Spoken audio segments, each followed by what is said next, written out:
political actors and supporters to engage in constructive dialogues and debates, focusing on the issues that affect our communities and nation. Let us remember that our diversity is our strength, and our ability to listen to different perspectives and engage in respectful discussion is what fuels progress. Violence, hate speech, and intimidation have no place in our democratic process. We implored everyone involved in the electoral process to reject any form of aggression and to uphold the principles of democracy, tolerance, and respect for one another.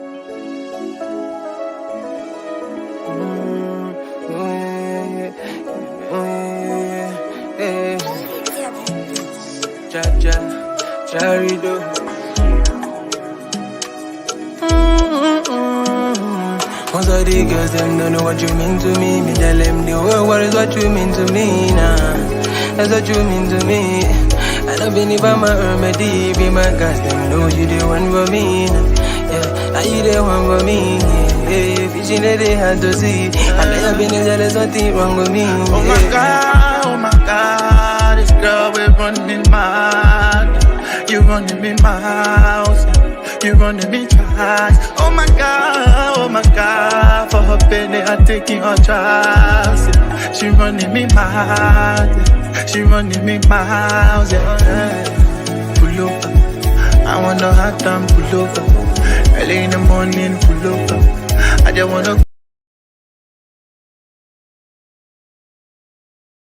It's Fatal. It's narrow. Teeth and tongue can fret, but they can still eat fish and cookies together. You from the other side, I'm on this side, we can still dance together. Let's come together, meeting the peace. Liberia is all we are for.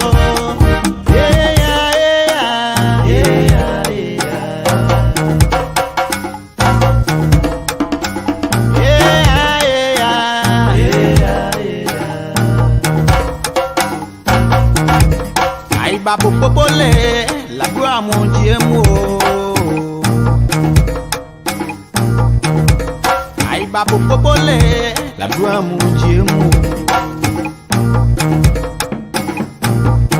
The time we take to cause trouble, we should take that time to do something constructive in unity. Mama Liberia need us. Mama Liberia need us.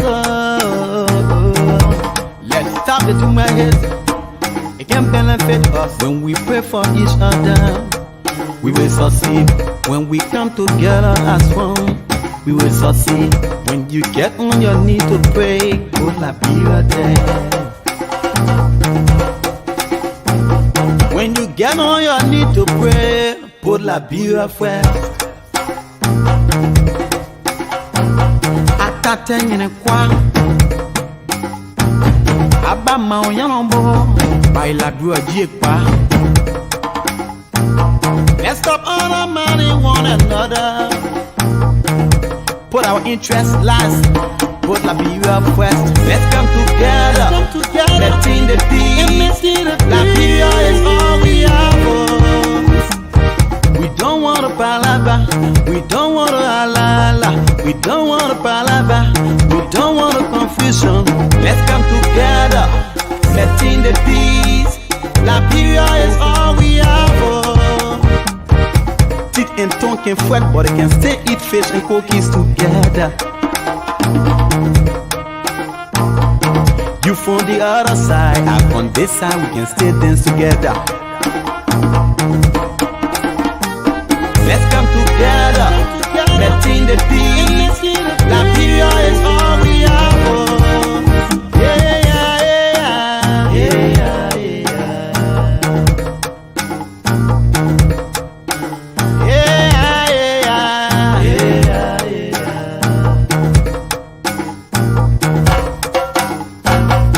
Their love we have for each other.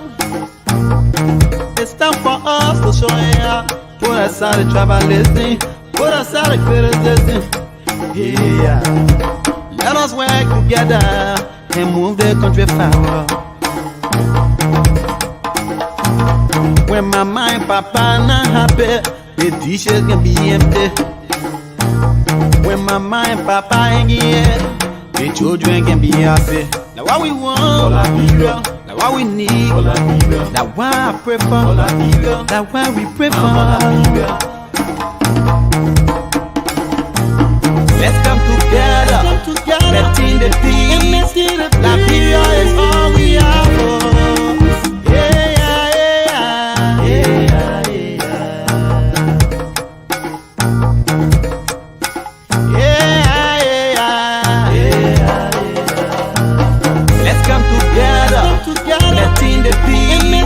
Liberia is all we have.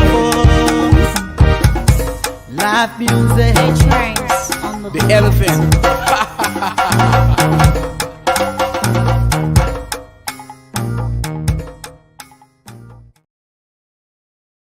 Sorry now. Okay, sorry. If you I will not ask you the question again. Okay, sorry.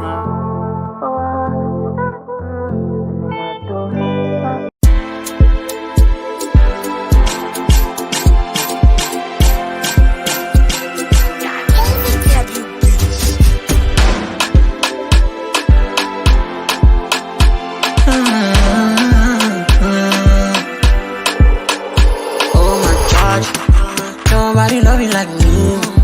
Nobody care like me. If only you could see. From my heart to your heart, girl, your love is enough for me. I don't need nobody, please. Only you can cut me. I know, with your love I can catch my feet. Feel like say I be losing my thing. To be honest, you're the one for me. I know, with your love I can catch my feet. Feel like say I be losing my thing. To be honest, you the one for me. Peace of mind, but I need some peace of mind. That I want that peace of mind. Would you give me that peace of mind? Peace of mind, that I want some peace of mind. Would you give me that peace of mind? That I need that peace of mind.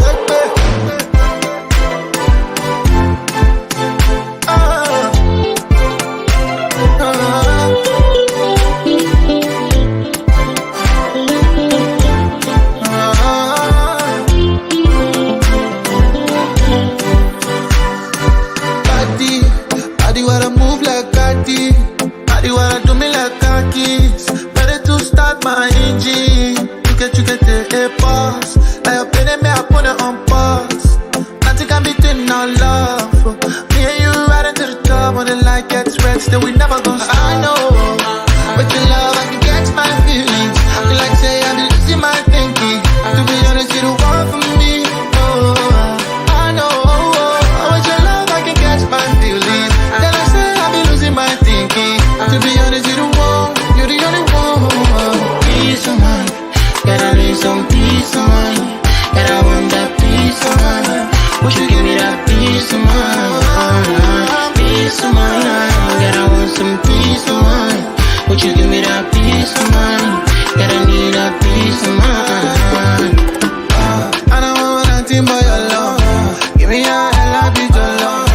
Bounce on me like a balloon. Baby, please don't change your color. Who's talking like me, love?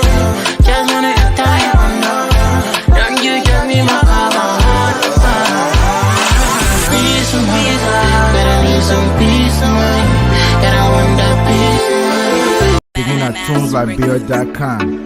Pressure wire in Jamaica. Music on your wire. Swap for ENT. Hey. Somebody pepper me one cent. Where's my eye and barrow? Yeah. My mama used to carry me to Rivoli and Monte Carlo. Yeah. No more day. Rest in peace, no more day. Rest in peace, no more day. Rest in peace, no more day. Hey, hey. I said, cry on cinema. Look at that cinema. DJ Row, we may see you. No more day, no more day. Remember,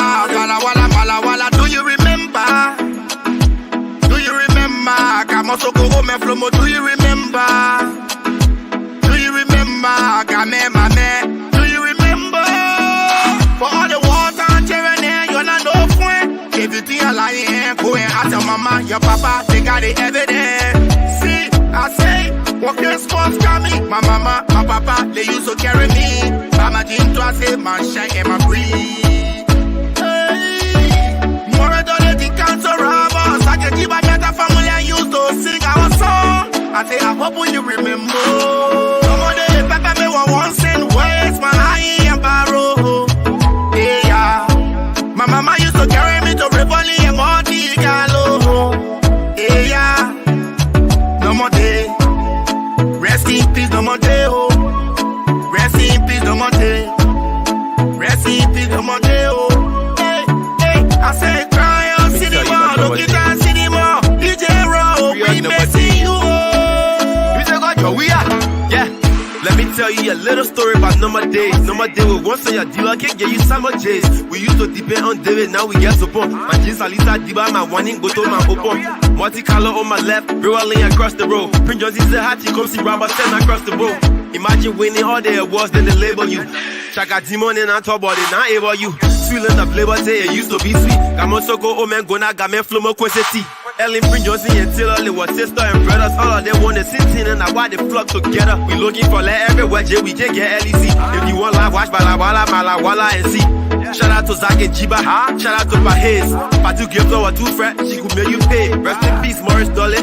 Shout out to Britt Nico. I saw you see Martina Nipo, straight you want the people. When crying, Snimmer, Balling, EJ Rock, and be on fire. My Google Palace can make you sweat, bow till you tired. I do the one for Juice Dopo and Tikwa Nimlene. In your Mago, then I JJC to Balawala. Tiwa Hala, ne, Kumatama, and Fire. The industry used to ball like Giri, now we just buy. Somebody, Papa, me once and ways, my high and barrow. Yeah, my mama used to carry me to Rivoli and Monte Carlo. Yeah, no more day. Rest in peace, no more day. Oh, rest in peace, no more day. Rest in peace, no more day. Oh, hey, hey, I say cry on cinema, look it on cinema. DJ Raw, we missing you.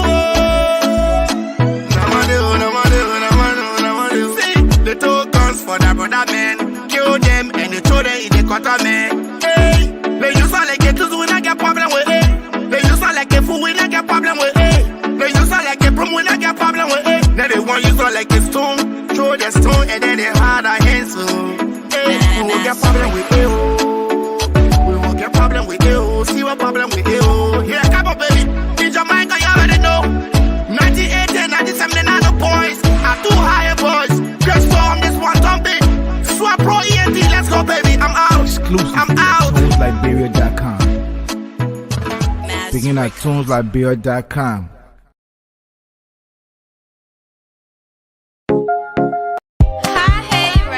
Toko, Anawoko,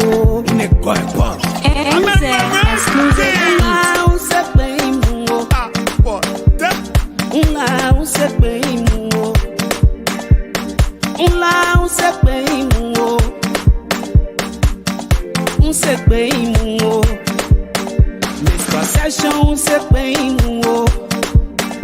getting labor, Kekele, I can't chill with Kekele, I can't boy with Kekele, I can't chill with Kekele. So Kotokoro, so, Polo, Zibaya, Zibaya, Zibaya, Zibaya.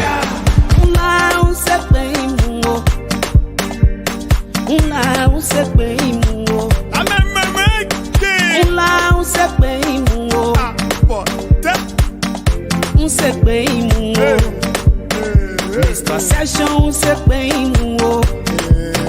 getting labor, Kekele, I can't chill with Kekele, I can't boy with Kekele, I can't chill with Kekele.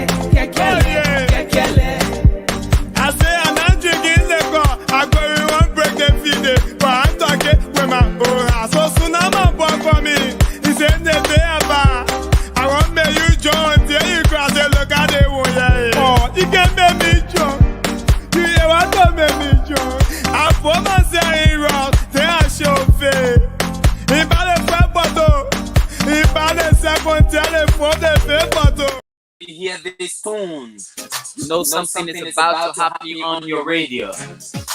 Good morning, welcome to the Morning Breeze on ABC Radio 105.7, and today is Tuesday, the 5th day of September 2023.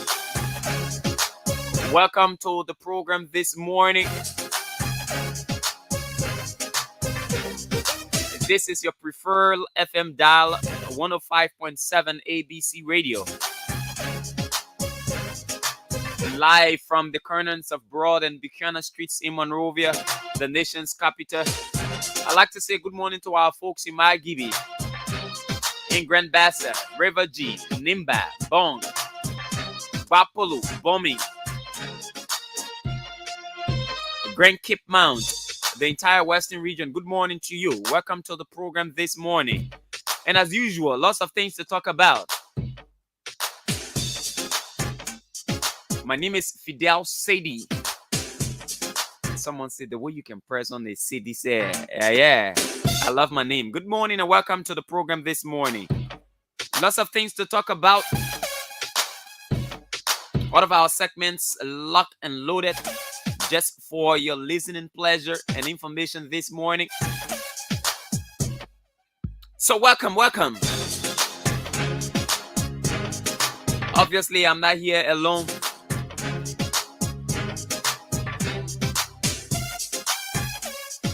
I'm here with a team.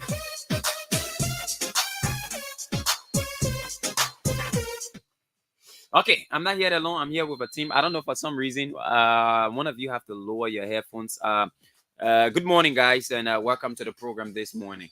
Well, okay. Good morning, Fidel. Let me say good morning to our valuable listeners that made it their duty every morning to follow this program. It's always good to be here on this 5th day of September, this Tuesday presentation of the program. Okay, Jeff, good morning. Jeff has to switch. Jeff is taking transfer. Well, that's it. But it's a lock and loaded presentation this morning on the program, the Morning Breeze. And so I'd like to welcome all of you to the program this morning. And it's great to be on. I don't know what you're doing this morning, but I hope you are good and doing great. We are here to discuss Liberia, discuss everything about Liberia. And our aim is to make sure that our country is peaceful, and very peaceful. And we do that with no regret. Anyone who stands in the way of peace in Liberia, obviously that person will be kicked off. And yep. But our weather reads 77 degrees Fahrenheit.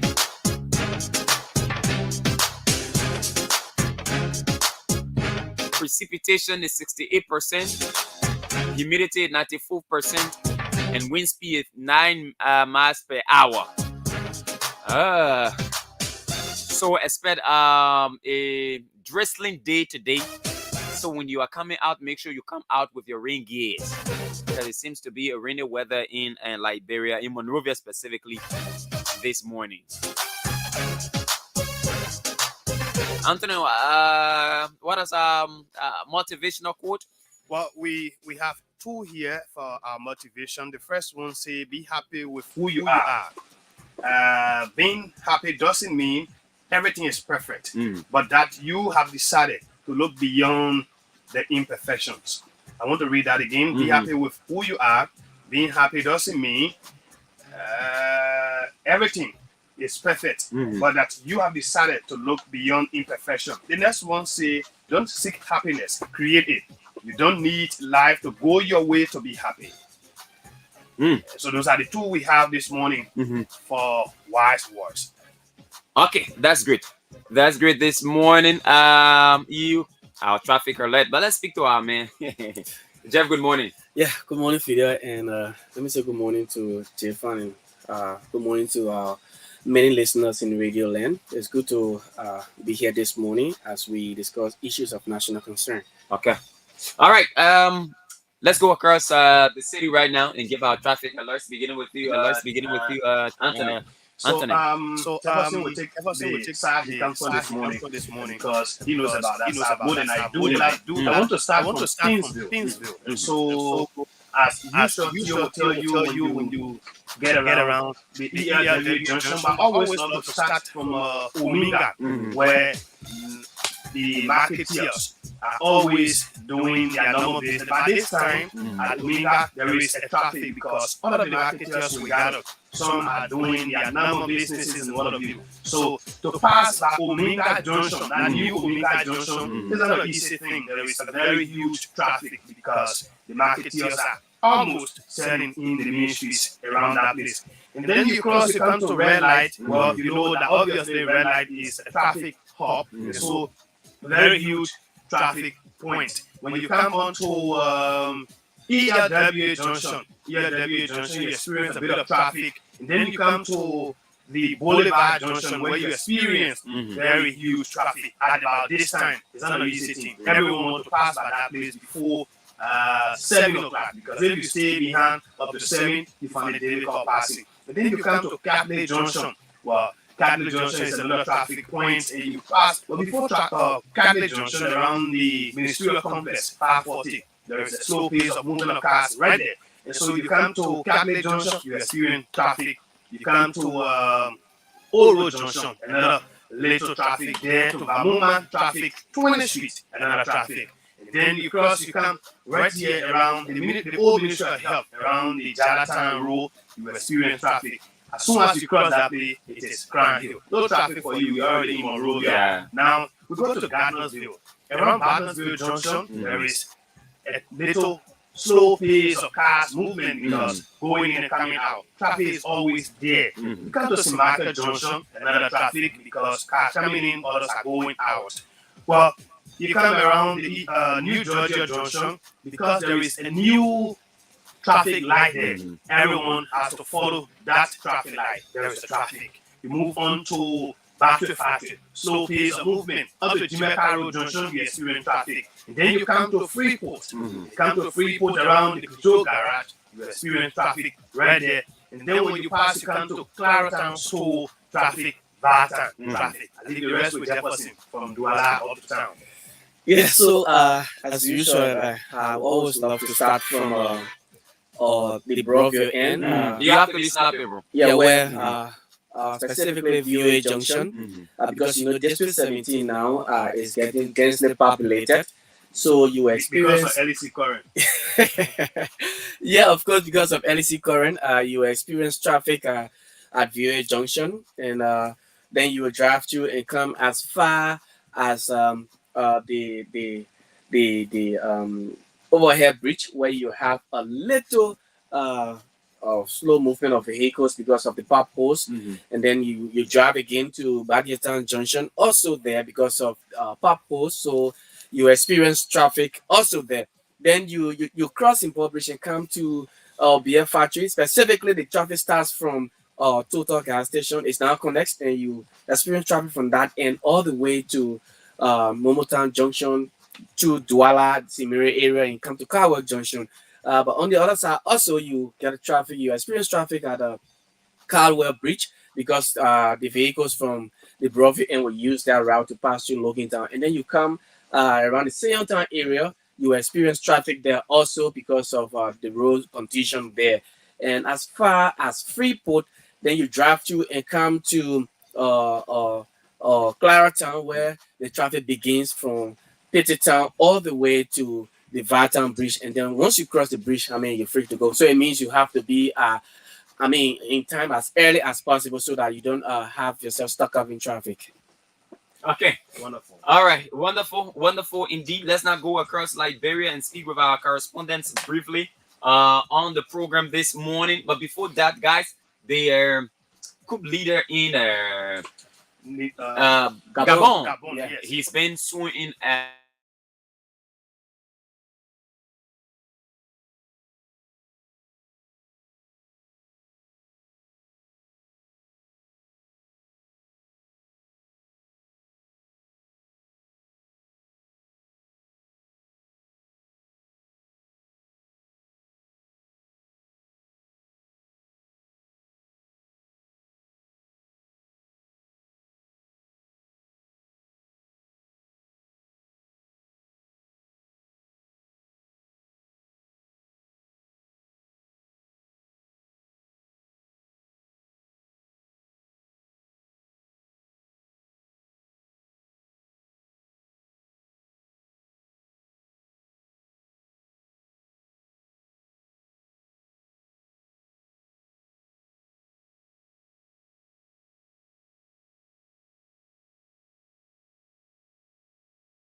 mission, it's a Catholic mission, and they have already started schooling beginning from last week, even yesterday. Even as I'm speaking to you now, I can see most of their students are going to school as compared to the other learning institutions in Margibi County, and even the Giddings Polytechnic Academy, JIPA for short, is also resuming schools quite recently. Even the CEO of the school, Sheku Kane, said, despite the politicking, they, as administrators of this school, they are very, very much conscious of the fact that the children need to go to school and learn. Okay. So as a result of this, they are very, very much poised to continue the schooling. Okay. Thank you so much. We have to leave it at that. Schools in Margibi County. Can we go to Grand Cape County? Officially open. Let's go to Grand Cape County. Thank you so much. Walcott Kerry. Let's join our man from Grand Cape County this morning. Yes, let's go to Grand Cape Mount. I thought you were already on, Jeffan. Yes, I've started making a team already. 40 Camara. Okay, 40 is coming through now. Okay, this is the morning breeze.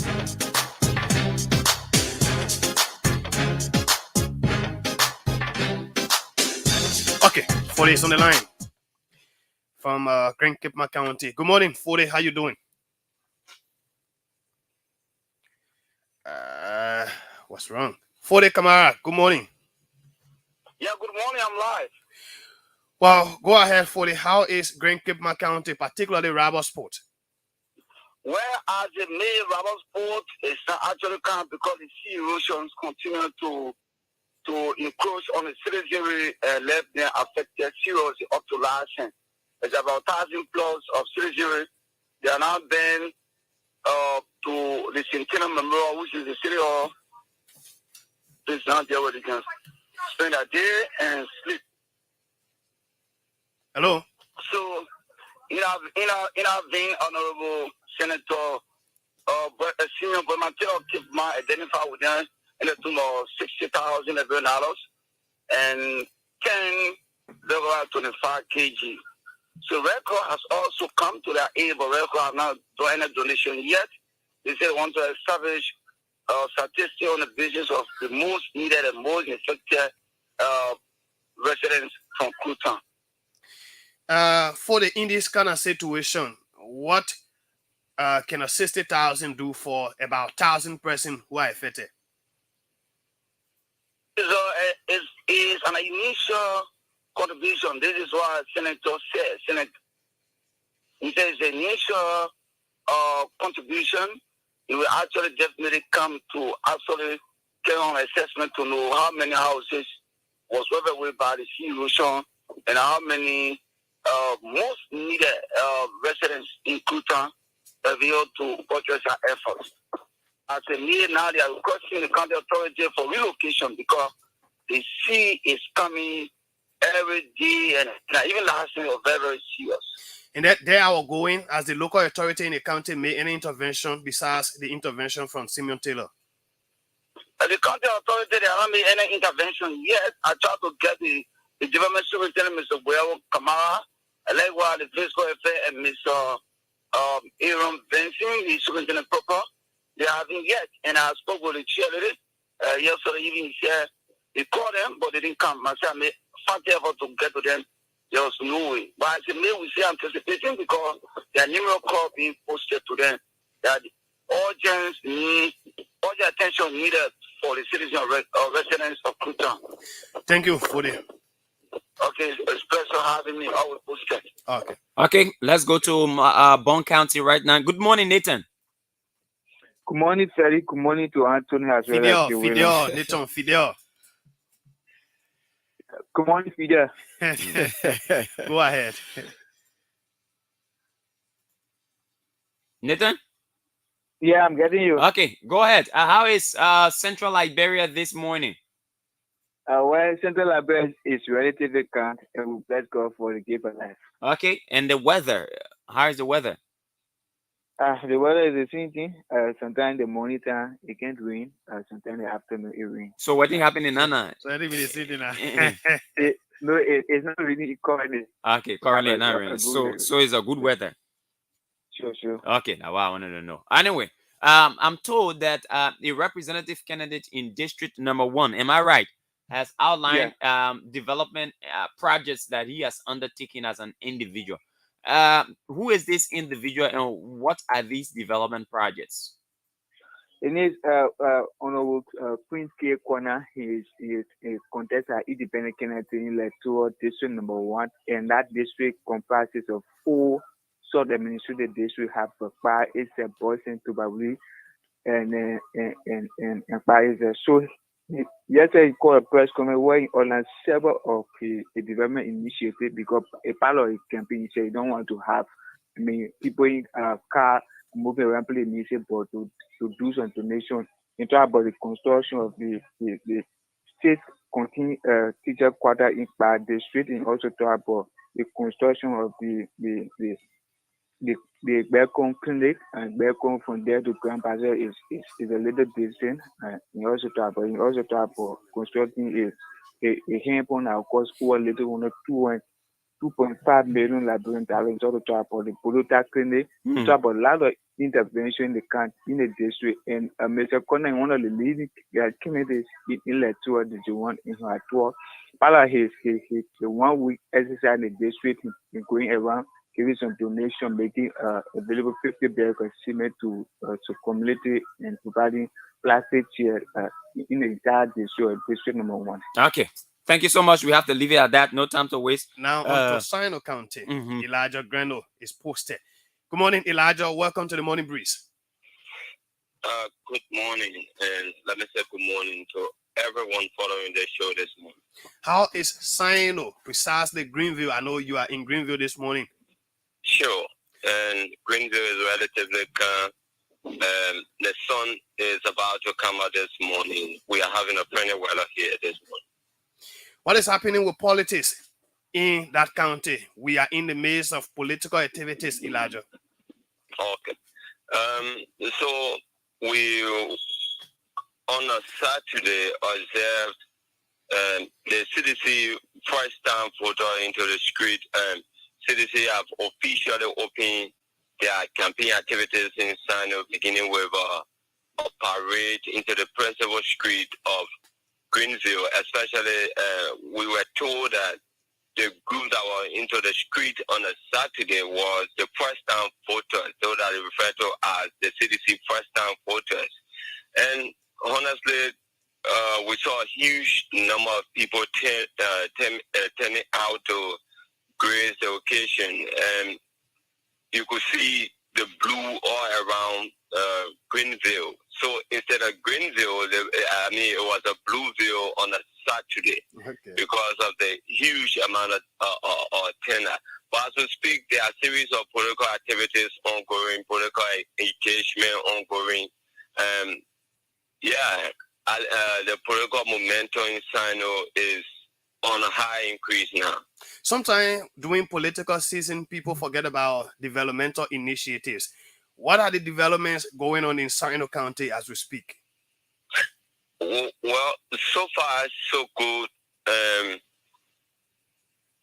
Though we are not seeing it yet into the county, but on one of the radio appearances, the representative of electoral district number 2 have announced that he have gotten loan from GT Bank, and currently he processing his document to purchase 2 yellow machines for his district.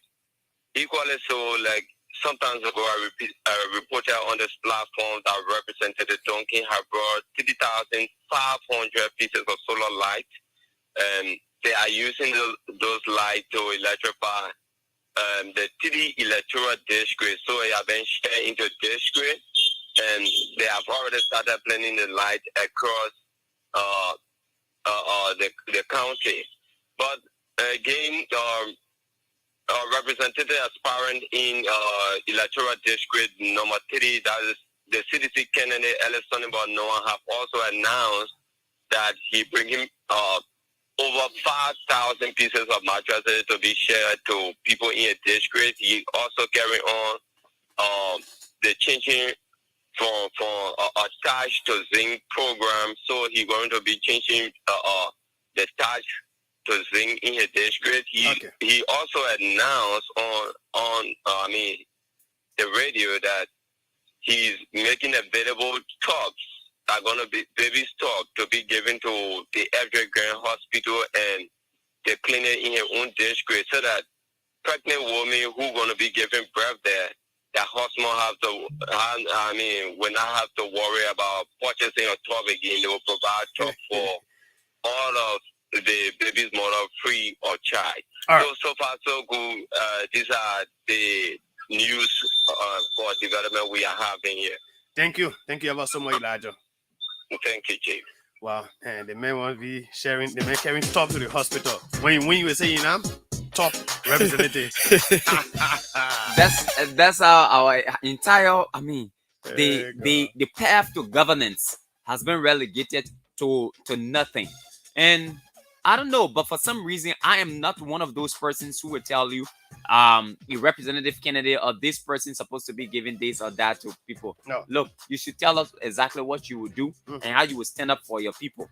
Even though there's this tendency for people to ask, what have you done for us? But I believe that if you are a representative candidate or seeking election, you should be able to provide exactly what you would do. It is on those accounts that we want to hold you, because we don't want tomorrow you go there and say, oh, and I tell you nothing. No, that's not what we want. Do we have anybody else there?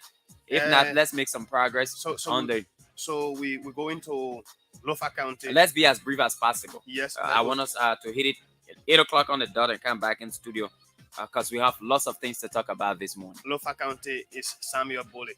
But a man carried top to the hospital. Top. I thought that different. It is so funny. My man, I'm really be bringing that top story in here. Samuel Bole is on the line from Lofa County. Samuel, good morning. Welcome to the Morning Breeze. Yeah, good morning. Let me say good morning to our entire listener. Lofa is okay this morning. Samuel, where are you exactly this morning? Currently, I'm posted in Kolahun District. From Kolahun, how is the weather condition? What is happening in Lofa County at the moment? Well, the weather is okay. In Lofa have been blessed. So now 2 or 3 days it can rain, but last night we received some heavy downpour of rain. But Lofa is okay this morning. Very quickly, give us details about happenings in Lofa County, whether the political initiative or the well-being of the people. Let's hear from you there. Well, when it comes to the voting activities, we are in the campaign period in Vahun, have serious election violence. Well, the party, the Coordination for Democratic Change in area support, let's say the representative candidate, and Julie Fatoma, we are supporters, and also you talk about the independent candidate, but how they supported by Unity Party supporters, have some serious disputes in Vahun District on Friday, where there was serious voting. They had a call for PSU. And yesterday, there was a dialogue meeting between the both parties, where the traditional leaders and also the office of the Rural Reform Magistrate, we talk about other stakeholders, the police were able to have the dialogue between the both parties. Did you say Julie Fatoma were supporters in Unity Party supporters? Yeah, and also the supporters is the independent. Muhammad Khan is the independent candidate, but they are supporting Unity Party. All of them are praising Joseph Boakai, but they are supporting their candidate is independent. Okay. So and they have this. After the meeting, they were able to come out with one conclusion where they were able to sign a memorandum of understanding that anybody that is involved in a violent act on the campaign activities, definitely there should be coercion taken against him, where the PSG was able to have the document and also the course the entire authorities that anytime the first person that will have the police call to them to say, well, so they are going to be in your area. If anybody call beside that is people to tell the person, well, this community party A is coming to run the campaign there. Okay. But according to the police, the preliminary investigation revealed that some of those guys even just left from Morovia Some of them don't even have voting cards in Fahon. Some of them don't have the right to vote in Lofa County. So that MOU was signed between or among candidates in Lofa County to protect the peace. Yeah, in let's say Lower Lofa. Oh, just in Lower Lofa County. Yes, Thank you. To be precise. Thank you, my brother. Okay, thank you. Wow, wonderful report from Lofa County. Wow, you have to be careful with they kind of fighting each other, man. We've spoken about electoral violence, okay? Yeah. And I think political parties and candidates must be responsible enough to communicate. Well, at least they've taken a good decision to sign an MOU that will protect the peace, particularly in Lower Lofa. Can we go to St. Paul's Bridge? Okay, we have to set the business before we get there. Okay, all right. yes. So, as you may well know, across Liberia right now, it's raining. All right. The I don't know, I'm gonna say ocean, but the tide has risen.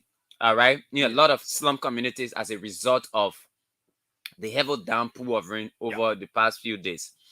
And those who live in slum communities may have experienced that, certain segment of the Carwell area, the St. Paul Bridge area, Banjo, that is the Hotel Africa area. Of course, Nickel Town, West Point. And we just got a report from Cape Mount. Cape Mount as well. Yes. I mean, so the flood is taking over. Yes. But sadly, this morning we were informed that a situation took place in district number 16, Montserrat County, specifically St. Paul Bridge. And I'm told one person is feared dead. We don't know the age of the person as yet, but we're about to communicate with the chairperson of the community, the chairman of the community. It's the chair of chair of District 16. Chair of all chairs. I don't know what the meaning of that. You have people left two more positions. Let's speak with him and get to find out what's happening. And all right, he's on the line right now. Good morning, sir. Yeah, good morning. How are you? I'm doing good. Just hold on a bit, trying to get you through this morning. Okay, we can get you through that. Yes. But good morning and welcome to the Morning Breeze on ABC Radio. Yeah, pleasure to be on. Okay. Get it from your side. Just, okay. No, the fair play talking from. Okay, this side. No, just put it ball to your side. Yeah, right there. Behind the filter. Okay, like this. Okay. Good morning. Sorry, sir. Kindly state your name, and it's important that you also state your position because I wanted to be clear on that. Okay, it's Philip Merchant, the chair of District 16, Montserrat County. What is happening in your community? Kindly, hello. Hello, I'm getting you. Yes, let's communicate. What is happening in your community? Yeah, the floor on the St. Paul River and that of the Stratton Creek Belt. Far community was affected yesterday, mainly the Queho community. Yeah, well, a 7-year-old child lost his life. Ellis William, who lost his life yesterday in the Queho Belt. Okay, just run us through the situation that may have led to the death of this child. Yeah, usually by September, when the water come on the floor, when it come, it will overflow the bank and spread out in the community. And what happened yesterday, but it was up to present, the tide still rising and the water is still overflowing. So yesterday, we received the call because I left and went to work. So I received a call from a lawmaker, say, chair, no happening in the community. So I said, well, I left the community this morning, nothing happened. He said, no, boss. Wherever you need to get back to your place because I'm getting understanding that somebody is living in the water and the water overflowed the whole community. I left and I went and I was true. So I was able to, with the community's water, among young people that there were able to bring the body on shore and we buried yesterday. And the water still coming. So what as the leader now, what are you, the chairman of those communities, doing to ensure that more people do not fall victim to the flooding? Yeah, we just asking national government. The first thing, the person who has oversight responsibility for the district, he came in yesterday and no manner of cash now can do anything of that level that about that one. He was able to talk to us yesterday where he gave the two community, the Creole Bell and the Vietnam community, they all some cash and some decorations and for those victims to start.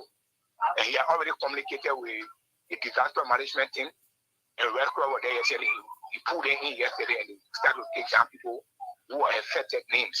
And the month he already, President I'm talking to now, he already in the Zimbabwe community now, I know, talking to the victim. Yeah, he gave initial contribution yesterday. He gave 50,000 each to the two community. 7 years. Okay. Yeah, in the Zimbabwe area. And this morning we'll be going to the Arden Clinic. At the Arden Clinic, because Arden Clinic has been affected to the 12 have been affected, the Chorwe community in Central Utah have been affected, so that 5 community were affected in Zimbabwe yesterday. And he was able to send some food stuff, and now he has told the disaster management team to come with some relief action. Okay. So actually, it's a natural disaster. So whenever it rains for heavy, we always remember that the Creole Bell and the Vietnam Bell is a swamp, and that community was founded. And after the war, those displays that came, that were unable to go back to their area country, who built this area, and then the Creole area too.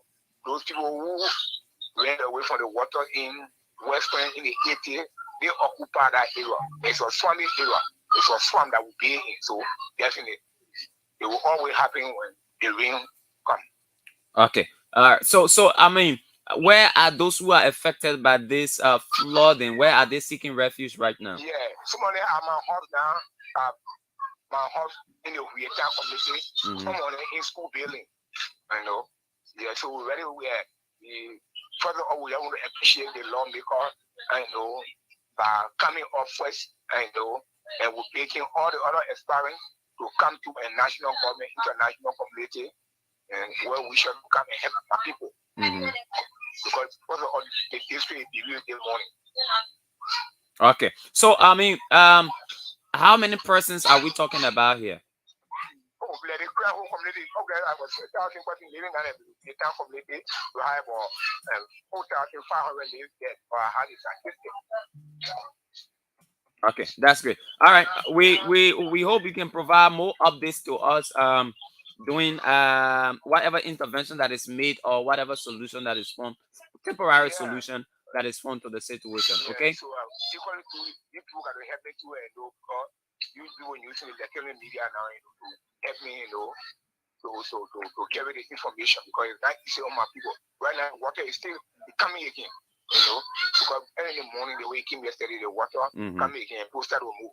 And the bad side about it, our other friend on the other side, they call where they're sorry to say so.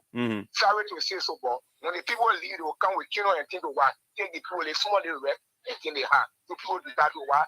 To protect their property and think their mattresses and think. Because at least when the water come, they will go and come back. Sometimes it stays on 2 weeks, maximum it will be a month. So the whole September, our people will be in the water. So we beg our other police on the other side. So now I try to put a team together and watch team, we will kill, and to help kill, to talk to our fighting brother and to help, it will go to when the killer to patrol, and because our other brother on the other side, the killer will take the whole TV video and to put it to go across. And it's wrong. People already die in the process, and other people come, so we only begging all of the parents, women, pregnant women, and things to come off show. Yeah, the other will allow the men to make that to find their property and thing with the youth. Because it's not easy the money. And yeah, so please let me talk with the lawmaker a little bit. Okay. Thank you so much. Okay. Thank you very much. Well, sorry to the people of St. Paul Bridge, but that's it. The flood is all over. And we cannot overemphasize the importance of government's intervention and other partners' intervention in making sure that our people are able to come through. I mean, this is a revolving situation. It happens every year, and I don't know whether there is a permanent solution to the problem. I don't think so. I have not seen so, and I have not seen any strides being made to even alleviate the situation a bit. So it's rather impossible for them to it's get from that situation very permanently. difficult situation.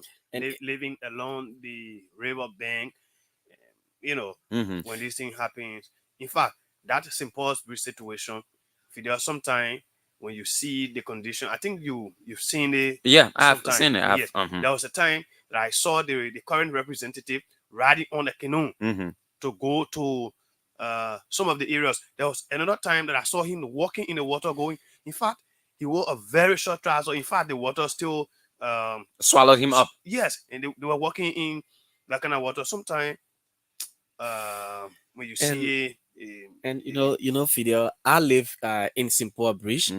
I've been there for years. Since 2003, I've been in St. Paul Bridge. Mostly crab hole. Ipanio. Yes, crab hole and Weird Town communities. Yeah, those And two part of communities, Zumata. yeah, and parts of Zumata, those communities are, have been affected on a yearly basis. And then at the end of the thing, you see mostly about this time now, you see people from Crab Hole, Weird Town leaving from those communities, coming offshore. They're coming around the Zincam, Central St. Paul Bridge area, just so that they can have shelter. But it is very wrong, like the chairman said, and this is something we've been saying. You can have people being affected by a flood, and then other guys coming from Cardwell, and it has been their normal routine. They will come from Cardwell where other people leave their communities and then come in those homes, collect the people items and go across. They will come with canoes, and this is very wrong. This is very wrong. The area called Weird Town, where they have that Weird Town mansion by Crisis, that area, yesterday I was so shocked. You could see people, the water will come up as far as your waist, very close to the road. very close to the road. Yes. Wow. Yes. So we really want government to see how best, because this is natural. And that's Yeah. a difficult situation, right? Yeah. I think that situation had control. Government could control that situation. Yeah, it would then have been it would have controlled long been- ago. yes. Because for years now, it has been there. The only thing you see the politicians will do, or sometimes the leaders will do when it happens, they have to just go and get food. Sometimes they will shut up some of those who are made homeless as a result of the flood until the flood can subside. Which, if you talk about relocation, I know some people will say, hey man, our little community, but that thing to have a permanent solution, I see a impossible. I don't know. Okay. And All yeah, right. So I don't we know, have yeah, to but- transition. Okay. We've spoken a lot about that. We have to transition to something else. Yesterday, over the past few days, yesterday was Monday, but over the past few days, we see trunks of people from District 11 going at the grounds of the Temple of Justice and the Liberia National Police, the Temple of Justice specifically. They've been trooping there in demand of what they call justice for Dr. Thomas Nimeni Tue. And for them, the Supreme Court's decision was a violation of the rights of Dr. Nimeni Tue. And they actually threatened to see whether they could file a motion for retrial. But it's re-argument, at least from the perspective of the law. Yeah. For re-argument. And so they've been fronting for re-argument of this matter. And they had yesterday to file whatever motion they had to file. That did not happen, at least as per what our judicial sources have told us. It did not happen. Now, we are told that Dr. Nimeni Tue has been telling his supporters that they've already filed that motion. I don't know, motion, petition. The terminology seems not to come to my head. But they've already done that. They've already done that. When in clear terms, our sources are telling us that did not happen. Now, what we intend to do this morning is to get in contact with the spokesman of the judiciary. They say communication person, because we normally mix this up. there's a difference between a spokesperson and the communication man, right? Yeah. The official spokesperson of an organization may not necessarily be the communication person. Yeah. So let's get that right. I mean, a lot of us mix it up. All right. So we intend to speak with Councillor Dara Ambrose Man this morning. Jeffan, you need to come in studio quickly to speak with him this morning to confirm, because what is happening right now, Jeff, is a recipe for chaos. Of course, it is. Because if they did not file, and he's given the impression that they filed, it could send a wrong signal to the people of District 11, his supporters, and they could cause stir in our country. That could cause stir in District 11. Yeah. And by extension, our country. Because he's giving them the wrong impression that this has been done, when in fact, it has not been done. Now, we are told that they had yesterday. Yeah. Yesterday. They had yesterday to file. They did not. So, by virtue of that, the clerk of the court will communicate to the National Elections Commission today the decision of the Supreme Court of Liberia to get him off, delist him for those who are contesting. And by extension, his name will not appear on the ballot paper. Yeah. And Fidel, you know, exactly as you're saying, his supporters would say that they have filed, a case for retrial. But then it was so unfortunate when I got home last night, I was watching one online television, and I saw the supporters right opposite on the main streets of the capital bypass, and they were jubilating, and then the guy who was doing the commentary on during this particular microphone, he was saying like, Nimene Tue has won the case. He has won the case. So I was like, well, what kind of case has he won? Because his supporters were jubilating. Whoa, they was in a kind of joyous mood. So I don't know what kind of case Nimene Tue have won. Because I believe you have to, file a case. The Supreme Court have to go through that case, have to go through the hearing. But nothing of such was done. But then the guys were jubilating. So I was like frowning at this reporter. Why would you be saying this when a case, had not even been, nobody had gone through the hearing? So where are you coming from with Nimene Tue has won the case? So I was very much confused last night. But from all indications, Nimene Tue, what we're seeing, once the case has been has been gone through, I see this impossible. For Nimene Tue to appear on the ballot paper, Fidel, because everything has been done. So I don't know where these guys, why would they even come back at the Supreme Court? They want to do this. But this is just bad for our guys anyways. It's very sad. It's Now, very sad. we've just been reliably told, and in fact, our reporter is right here in studio with us, Stanley Kamara. Okay. We are told, and Stanley, wait, you need to, low age, Jeffan, you need to, okay. So, Stanley Kamara is right here in studio, and I want you to show those bruises. Leave the you have camera focused on you already. Yes, Stanley. Focused. You have a camera focused on you. Now, Stanley, we need you to explain your ordeal to us this morning, because I see bruises on your hand. All over your hand. And I'm told he was attacked by men believed to be supporters of Thomas Nimene Tue. And I will give you this before Stanley comes in. I had an experience yesterday on Gurley Street. Okay. I was walking. 3 of his supporters were on motorbike. They are already conversed at the Temple of Justice, and apparently they were making rounds across town. And they saw me yesterday. Oh, are you Fidel said that you are putting more on our original control man? But imagine. You will see. So I'm like, why are these guys up to?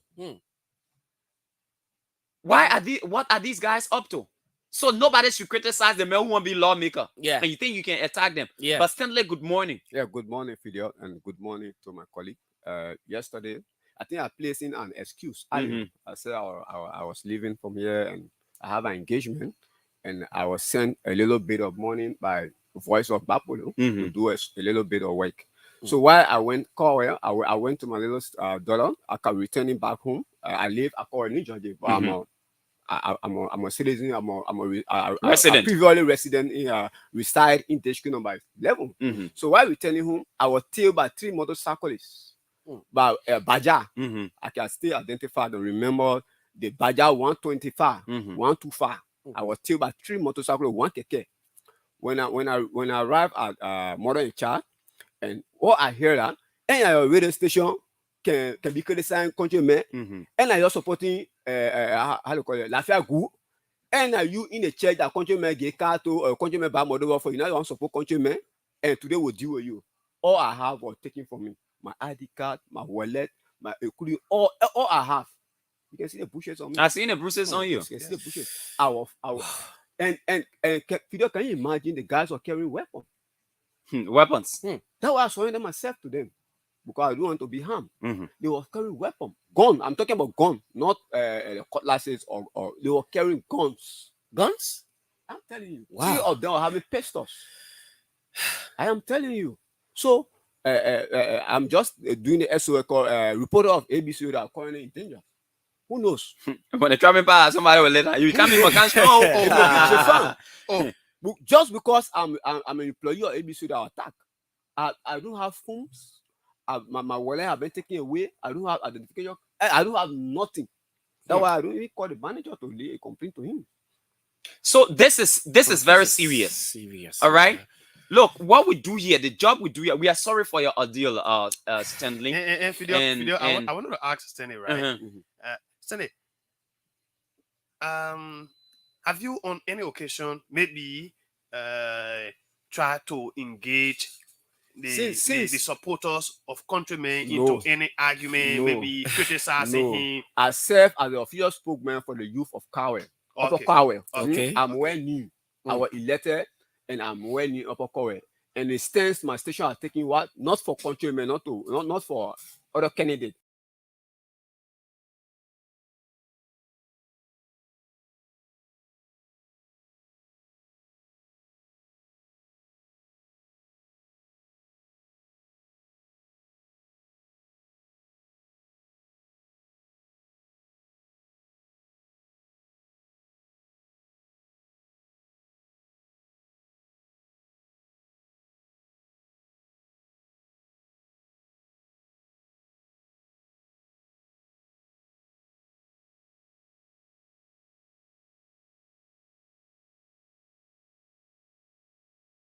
Score. Countrymen doesn't score. Countrymen doesn't score. How can a man who doesn't live in a district be the owner of a district? So I be affected. The man living district 11 and you owner of district 11. They young men will be affected. Freedom may be affected. No, I can be affected. I can say this for them. I can be affected. Let me say this for the record, right? Let me say this for the record. And I know they're listening to me, or maybe they may watch me later via this video. If you're coming for Fidel Sadie, you must stop, baby. You must stop. If you can't the way you go to Stanley, with your ratting pistol, then I can ride back every day. And let me say this: I can ride, and intentionally, I will ride back. Intentionally, I will ride back. You know, we cannot use it, and that's why I've always told everyone here who present talk show. I've always told you guys that we must observe the highest degree of professionalism. Oh yeah, and that is one of the reasons why we normally make contact with individuals from Countrymen's Camp. Yesterday, a reporter, contacted somebody from, I think, Wutuke or whoever his name was. He's a self-proclaimed spokesman. You always impersonate him, by the way. So he called the reporter called Wutuke, and they wanted me to confirm something from Wutuke. Okay. And I didn't know it was Wutu on the line because I wouldn't have even spoken to him. Let me my phone was used, and Wutu's statement was that since I stand on my phone, I will not talk to you. Exactly. That your phone, right? Yeah, my phone. Okay. She said he couldn't talk to me. And I was like, my number. So it means that they've already have something against Stanley. Yeah. No, not just Stanley. Against the institution. Yeah, not just Stanley. But let me just make the point I was making. I've always told you guys that once you sit behind this microphone, you're supposed to be a responsible citizen. Yeah. And being a responsible citizen is being able to, utter words that are not in any way inflammatory, that do not in any way affect people unjustly. All right? And that is the posture we've maintained over the time. So if countryman, or that's not his name.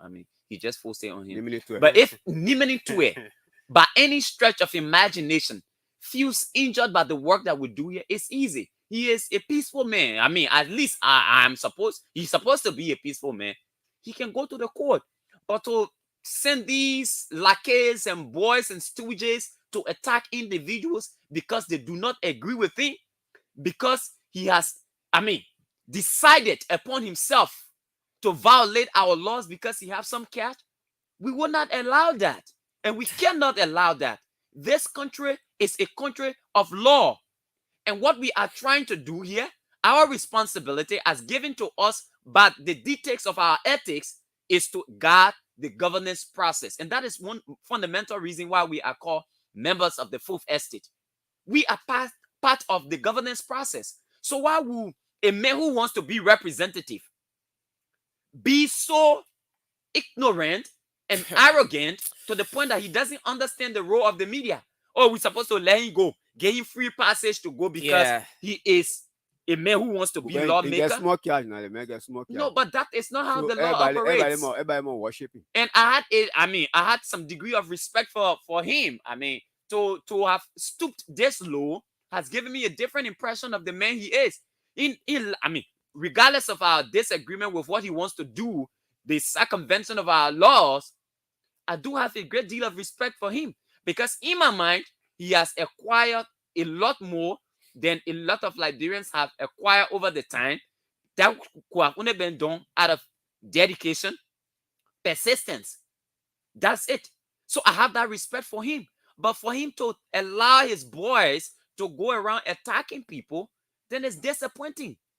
It's quite disappointing. And this is what I want to say with you guys. Regardless of what they do to you, regardless of the words that are said to you, let us maintain our professionalism. He will continue to be under the radar. And because that is the job we have to do. Of course. If we stay away from that, it means we've betrayed the interest of the people. And that we cannot do. I do not stand in a position where I will tell somebody, say, okay, I will close my eyeball on day because, they made that money man, or the mayor, he has stake in the district. We are not here for that. We are here to do a piece of job for the Liberian people. And that is why they listen to us. Again, Stanley, sorry. We will see what to do about the phones. We cannot replace everything, but you have a phone. We gave Stanley a phone again. Joma can't attacking and take a phone again. I'll be very much but on a very serious note, and two radio stations were mentioned during my attack, ABC Radio and Hal FM. And during my attack, they say, and at ABC Radio Hal FM, because we're coming for you. Okay. And so we might do a formal complaint. Maybe for me, I'm heading to PUL to find my complaint. A formal complaint to the PUL, the Liberia National Police. Yes, we have to do that. That letter will be prepared after the show. Yeah, because employer ABC are now currently safe in District by level. Me, I said I saved in District 15 because I District 15 are Me, I live in and I live District 16. 11. Me, I in Simple Bridge, I in 16. Yeah, so I live District 11. Yeah, so Nimeni 12. You're not living in my district. I live in 16. 16. District 1. Yeah. So So that I can Simple Bridge. Me, I live District 11. Yeah, let them come Simple Bridge and attack Jefferson. We are saying, but Fidel, this is we have to let you go. Fidel, this is it. This is the saddest part about it. You see, young people in our country now are being used only because of little cash. People who, we believe to be game changers, people who we believe are to be, their minds to be molded morally, but they are now being used only because a man wants to satisfy his gains just in his own interest. The thing is, the Supreme Court has ruled against this man that this man does not reside in District 11.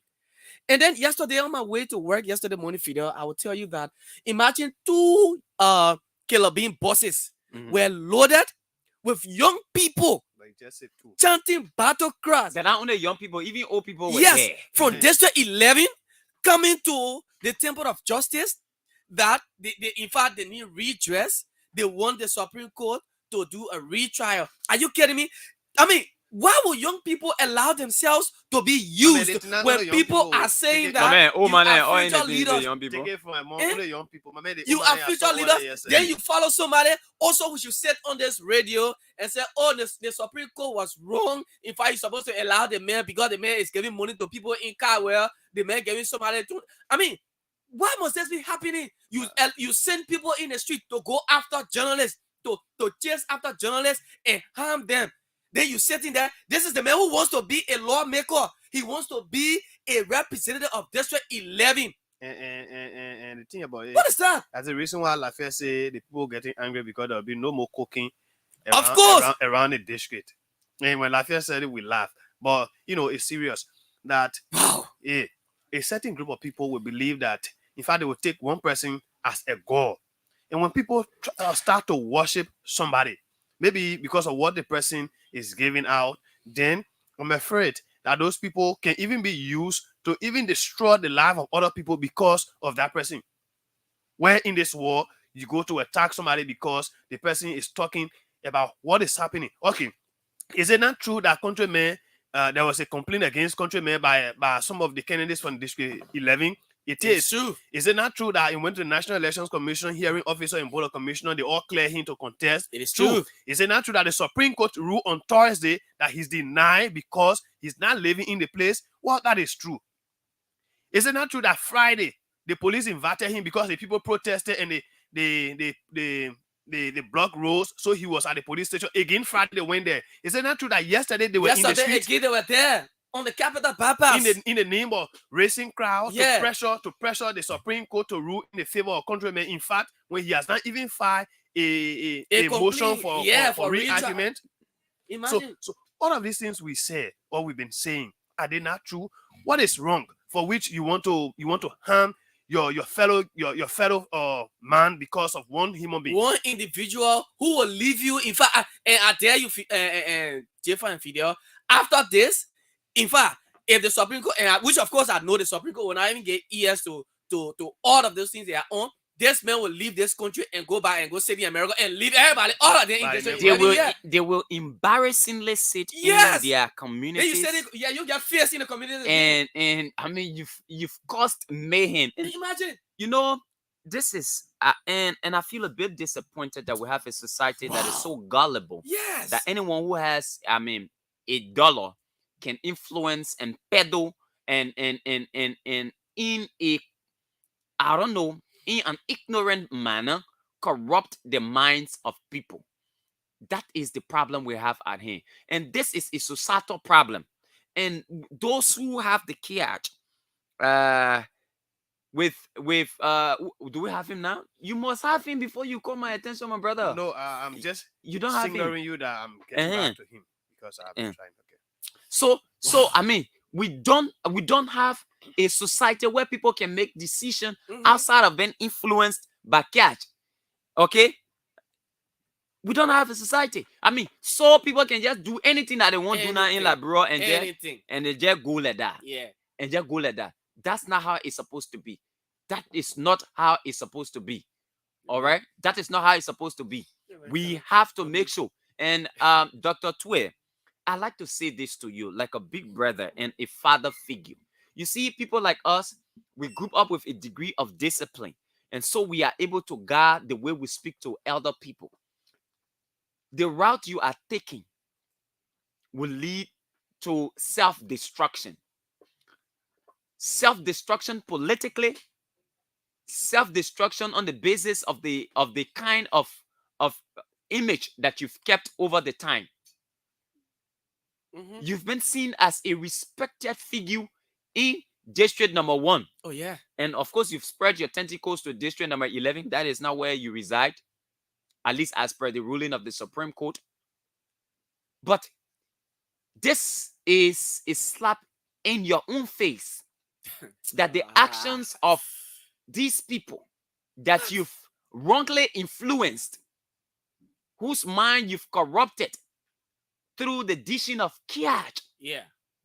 Now they are on the rampage every now and everywhere, and yeah, I mean, they're just doing anything. Whatever happens to anyone, the clean image that you came to politics with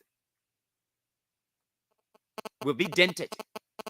And I'm saying this to you because you come across as a respected figure.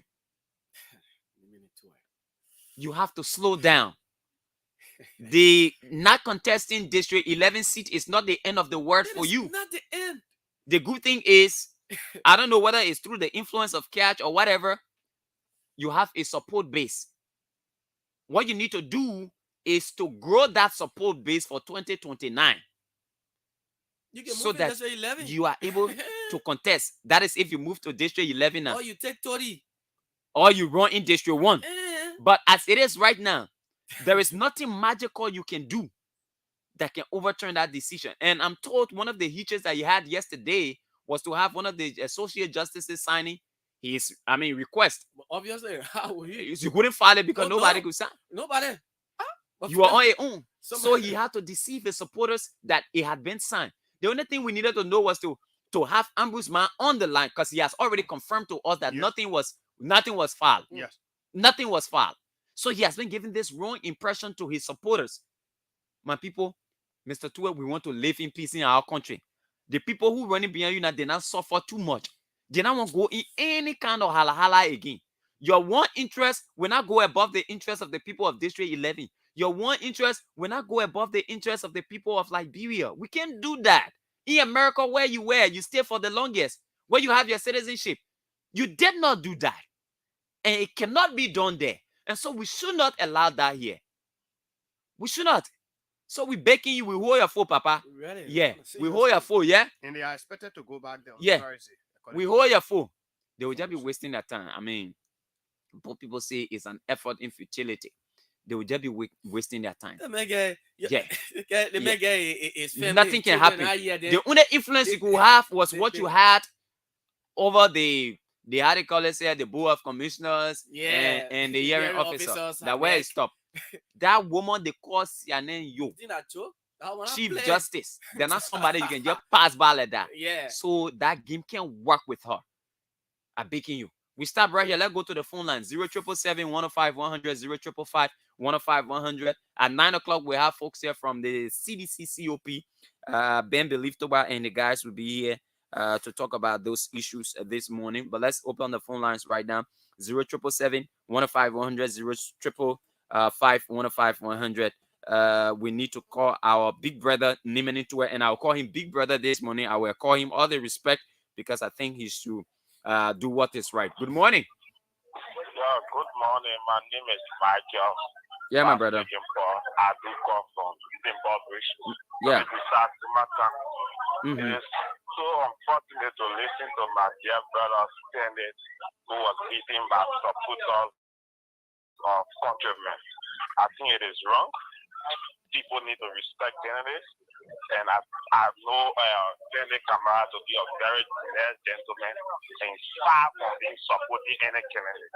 So the countrymen need to stop the supporter from attacking candidates. It is wrong. It is very wrong. Thank you so much. Thank you very much. Keep your calls coming. 0777 105 100 0555 105 100. Never mind to the people of St. Paul Bridge as well for the loss of a 7-year-old boy. The storm is all over the country. We can. Our government has to intervene. We know to find a permanent solution is difficult. All right, it's difficult to find a permanent solution. We must ensure that at least some kind of intervention is made so that these people can be. And I'm told the representative has made some intervention. Good morning. Yeah, good morning, Peter. How are you? Good morning, my brother. This is Noah Gibson. Noah Gibson, welcome to the program, my brother. Yes, I think I called to register my disappointments. Two disappointments this morning. Not in a radio station, but one is from the public. For the fact that you just explained that a journalist was attacked by supporters believed to be from countrymen, and the line is not crossing in only because you're not talking about opinion pool, or you're not talking about CDC did this, UP did this, or the party did this. I think it shows some, insensitivity to us, the public, and which is not good. Because journalists are people that we depend on. If we don't, if journalists don't risk their lives to go to happenings of events, we will not just be to our houses and just know what is happening, in the landscape of Nigeria. So anything happening to any journalist in this country should be our concern. Whether that man has voted what you like or you are not voted what you like, well, it's a human interest. So I think we want to condemn this to the strongest. No one should support attack any journalist in this country, whether you like them, whether you don't like them, it's not an issue. But they are called to cook it. That's my first disappointment. My second disappointment is what I said, why it is true that some of us are in solidarity with countrymen, and we know that, you're not being protected, but equally so violence can be the order of the day. You must have control over your supporter. You can't, the journalists were not the one that deny your supporter. It came from court. It came from the court. The journalist only went there to report what he thinks that he needed to report. Simple. So on what basis he must be attacked? I think it's wrong. It's completely wrong. And I said it the other day. Why is but I heard somebody put us that if he's not reconsidered, nobody will vote in District 11. And of course, no. There are other people there who want to vote. If for any reason you want to vote for countryman and you think he denied, stay home. You can express your disappointment is to boycott the election. But you can't prevent other people who want to go and exercise their franchise.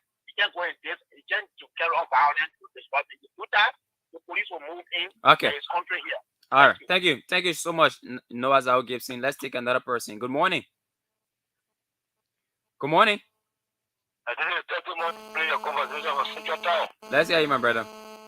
Yeah, let me say thanks to you and the entire workforce for the job you do at the ABC. But I think we must add our voices to the many voices, or our voice to the many voices, in condemning, and let's talk to our people to refrain for all form attitude leading to violence in our country. And we must respect the media, the press, the journalists, because the media is the bridge between men and information. Today, you were denied to contest that, then you jump all journalists to put on them. Suppose you were making hair raising your district and the journalists go on there to promote you. What will you do? No, you don't do that. The journalists are there to report in what they see and what makes sense to the public and in quality with their ethical values. So I think it has got to stop. It must not be practiced. Let's live a peaceable arena in this time, particularly when we are going to elections. So let me say thanks to you and the entire workforce of APC. Okay, thank you so much. Testimony Barkley. Keep your calls coming. 0770 105 0777, that is, sorry, 0777 105 100 0555 105 100. Stanley Kamara of our staff was brutalized by men believed to be supporters of Thomas Nimini Tuet. I need Thomas here. Thomas Nimini Tuet. Morning.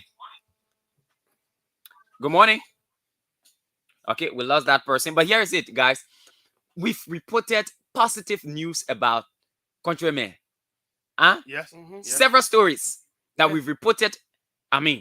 On projects in his district and what have you. They not see that one. They didn't tell thank you. They didn't tell thank you. The only thing that the only crime we not commit that to tell him say. Yeah, he have been denied. So that the wrong thing we have done now. Yeah.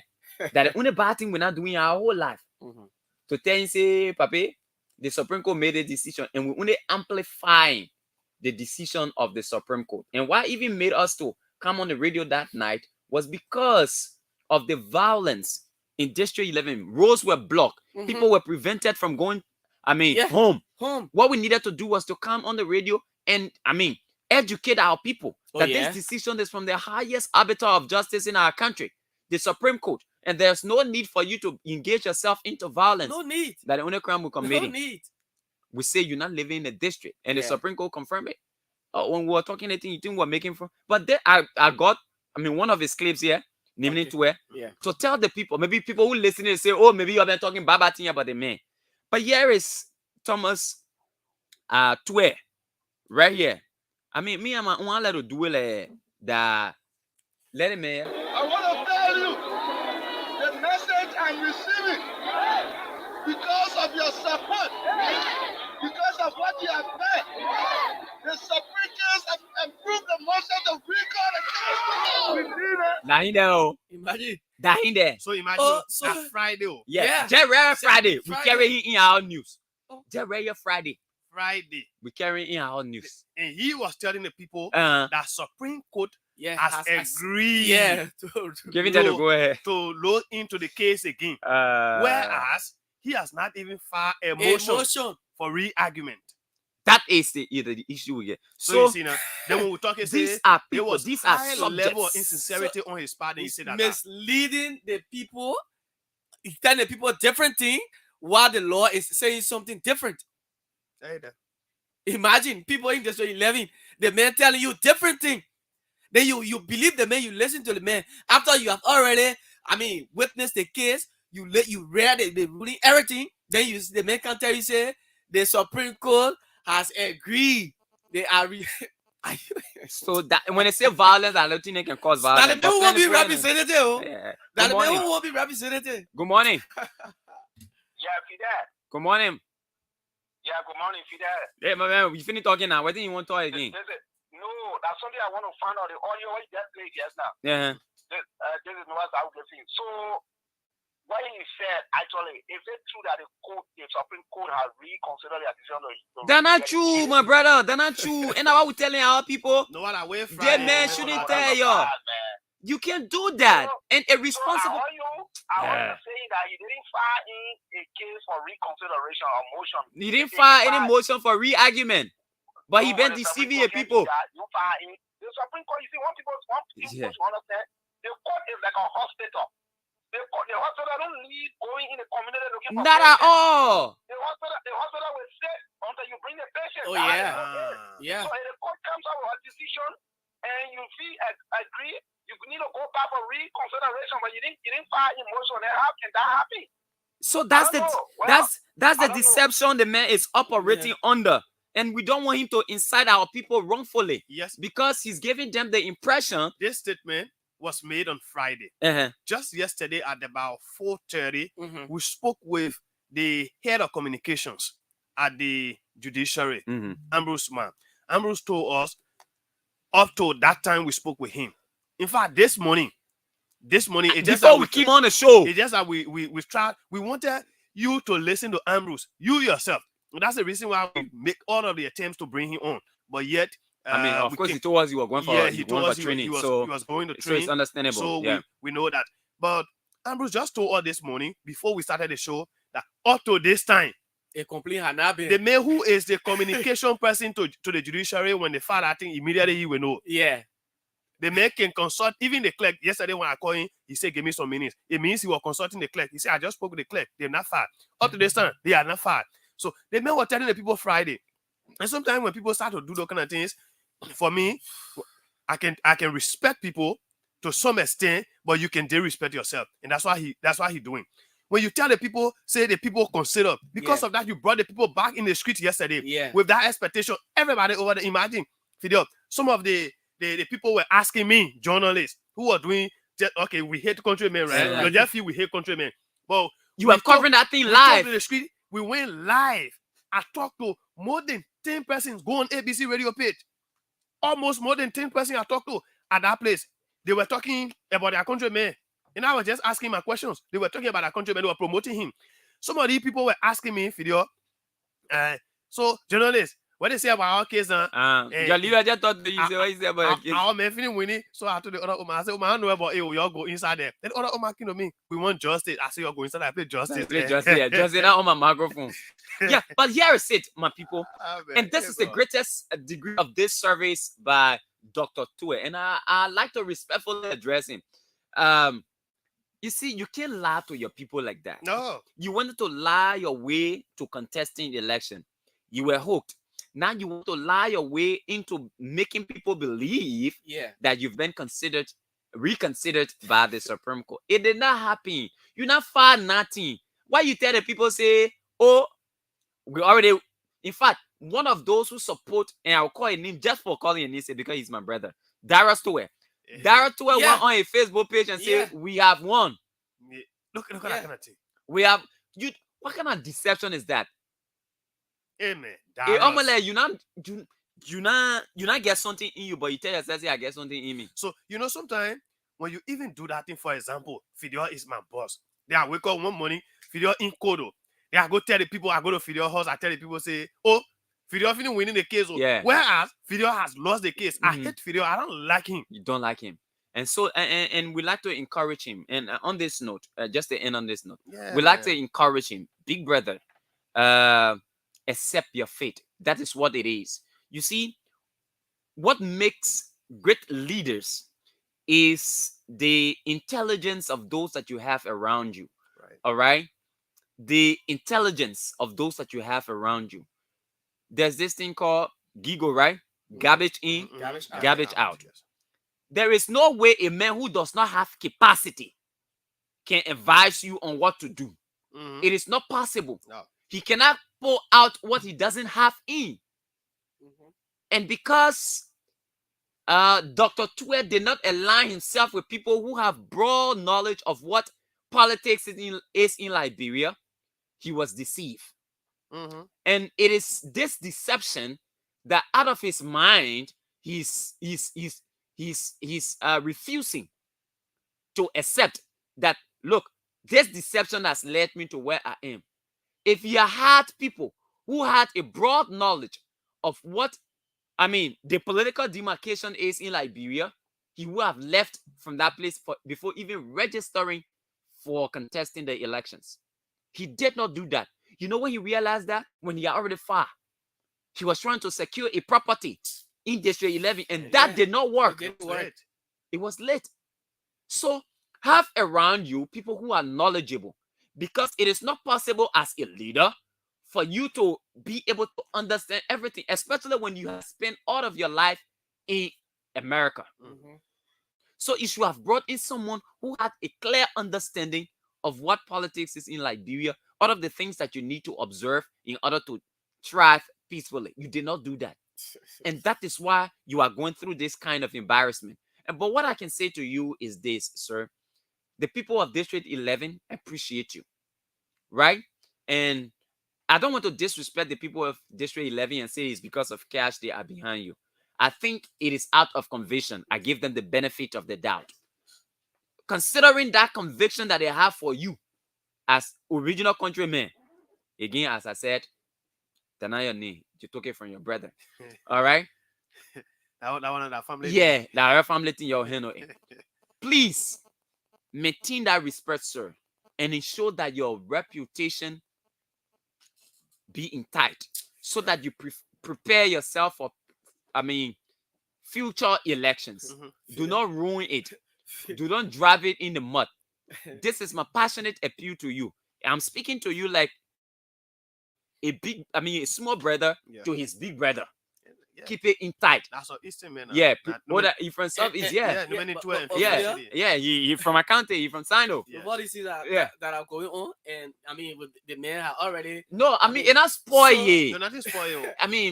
Political immaturity may have been a result of some of these things that are happening. But he's willing to listen. So we expect him to listen. Yes. Every wise person should listen in to fact, peace. if he doesn't listen, the law has sounded a warning that he has to listen. They say you're not contesting. By the end of the day today, we will have established as to whether the clerk of court has communicated to the National Elections Commission. In fact, what the time now? Okay, no, it's just going to 9. It finished yesterday. Yeah, no, what I'm talking about is they had a period to file their real argument, right? 3 days. That did not happen. Yes. So the clerk of court should communicate to the National Elections Commission this morning to say this is the decision of the Supreme Court.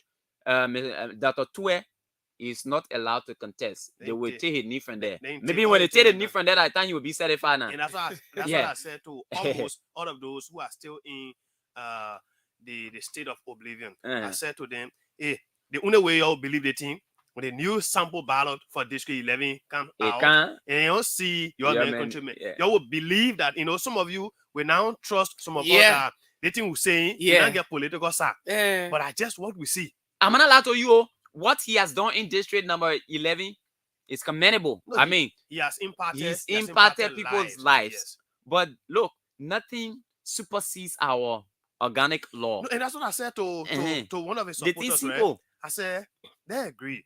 This man, he came in just a few while. He has taken over the entire district. That man, his contribution to District 11 can even be compared, in fact, something more than the sitting lawmaker. Yes, you can compare that. But mind you now, should we say because the man, he turned District 11 into New York? To New York. So we should bend our laws? No. So if we do that, somebody will come next year and turn Liberia to Monte Carlo. Are we going to bend the law for that person too? No. So we're not going to do that. If you want to do good, we agree. You are good. We will acknowledge you're good. We love you for the good, but go and do the right thing. Simple. Come the right way. Then we can everyone always say, in fact, in our own way as members of the Fourth Estate, we can say, okay, let's see whether we can find a way to promote this man because he has. Because we need good people in our society. We need good people in our society. People who will change Liberia. So go reorientate, my baby. Go reorientate. Those people that you get in your inner circle, they're not supposed to be there because they don't deserve to be there. Of course. I mean, if you can't give me good advice, what are you around me for? My brother, let's take this break and be right back. And this one is going out strictly to Dr. Tue and his supporters. I mean, you please keep out. It's narrow. Thick and tongue can fret, but they can still eat fish and cookies together. You from the other side, I'm on this side, we can still dance together. It's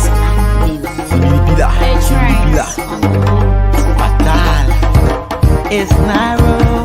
Thick and tongue can fret, but they can still eat fish and cookies together.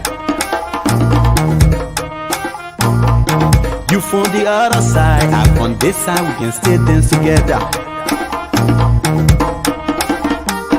Let's come together, meeting the peace. Liberia is all we are.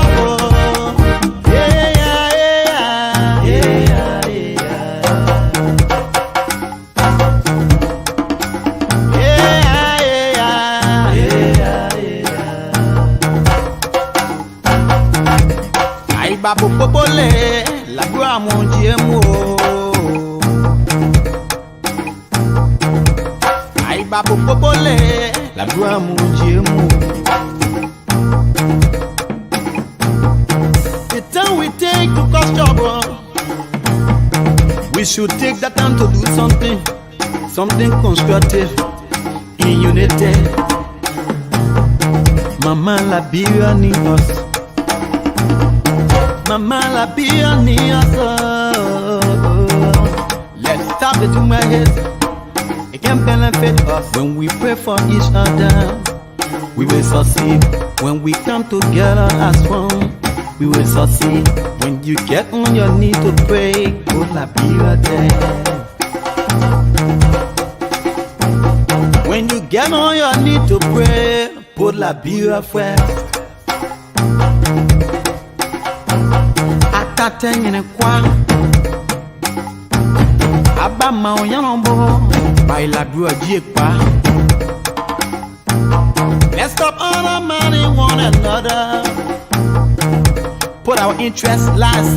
Put Liberia first. Let's come together. Letting the peace. Liberia is all we have. We don't want to palava. We don't want to halala. We don't want to palava. We don't want to confusion. Let's come together. Letting Liberia is all we have. Oh. Teeth and tongue can fret, but they can still eat fish and cookies together. You from the other side, I on this side, we can still dance together. Let's come together, letting the peace. Liberia is all we have. Oh. Yeah, yeah, yeah, yeah, yeah, yeah, yeah, yeah, yeah.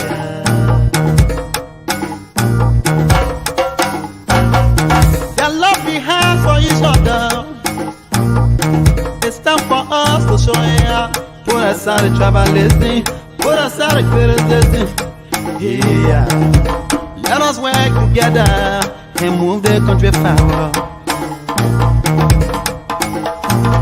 When mama and papa not happy, the dishes can be empty. When mama and papa ain't here, the children can be happy. Now what we want, now what we need, now why I pray for, now why we pray for. Let's come together, letting the peace. Liberia is all we have. Oh. Yeah, yeah, yeah, yeah,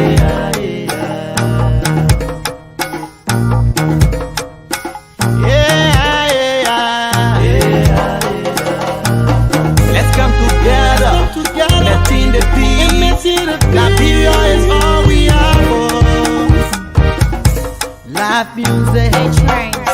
The elephant.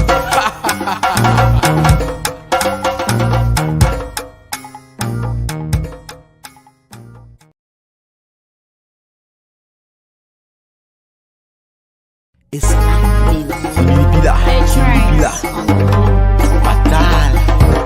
It's narrow. Teeth and tongue can fret, but they can still eat fish and cookies together. You from the other side, I on this side, we can still dance together. Let's come together, letting the peace. Liberia is all we have. Oh. Yeah, yeah, yeah, yeah, yeah,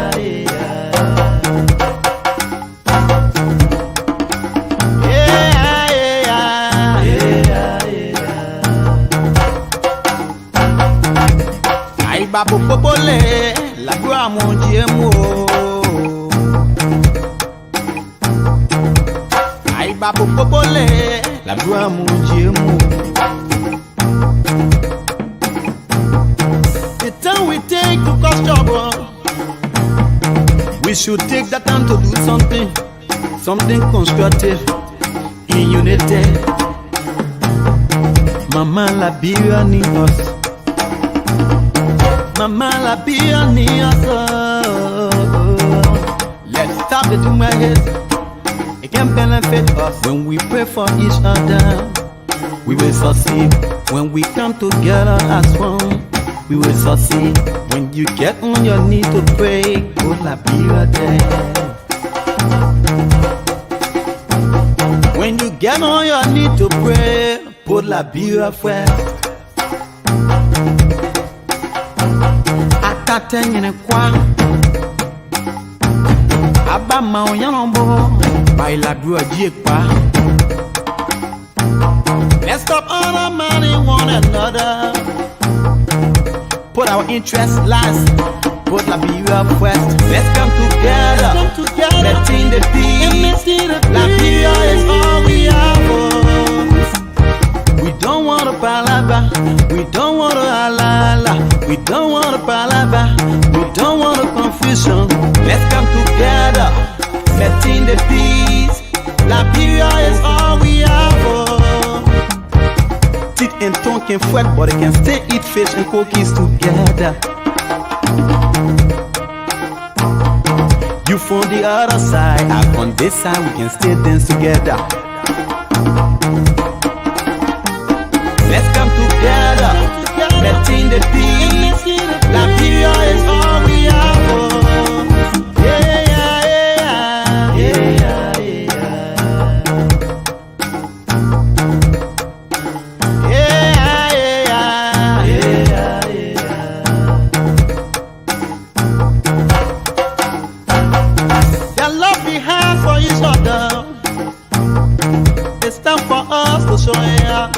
aside the tribalism, put aside the criticism.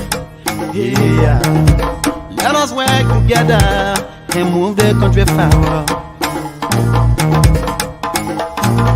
When mama and papa not happy, the dishes can be empty. When mama and papa ain't here, the children can be happy. Now what we want, now what we need, now why? Campaign on Sunday, and we've been reaching out. Now we have plans to reach out to 14 of the 15 counties. You know, the CDC have a couple of auxiliaries, and we want working with them as well. Okay, that's great. And has it begun on a good footing? Very good, yeah, very good. Now, let's talk about CDC COP a bit. Since your detachment from what many considered as the BKS non-political organization, there have been rift criticisms against why you did not form an institution with what they considered now as original name instead of copying the name of that organization. So I really not like to respond to that, but let me respond. I mean, the name Council of Patriots is not an inheritance. Okay. It was not carved by an individual. As a matter of fact, we contributed to naming that particular group you're referencing. It was a book that we all read and a movie that we all watched, and then we decided to name the group. So when we decided to leave, we have 50% shares, 50-50. So we left with our share of the name, and so we attached, since we share ideology with the CDC, so we attached CDC to ours, and so the other people still using their own that way. Okay, even though you've given several reasons for, detaching yourself, from the original COP, but what may have led you, not ANC, not UP, but to CDC? Okay, so, people have options. Honestly, video in this country, we've read too many things and we've seen too many things. We understand the politics. The ANC in these elections is now a factor, so I don't want to talk about the ANC. The Unity Party too cannot be an option in this country. This is the Unity Party that led this country for 12 years. 12 unbroken years, squandering opportunities and misusing, abusing. That was economy abuse, misuse, stealing, and so forth. So we cannot, as young people, understanding those words, we cannot join the Unity Party, understanding that the Unity Party represents failure, institutional breakdown. There's no way that we could join the Unity Party. We share political ideology with the CDC, and so we decided to join the CDC. Which means you did not thoroughly observe before even joining the COP. Even it was later that you realized. Which COP? The original COP. We did not join COP. We formed COP. So on what basis did you form COP?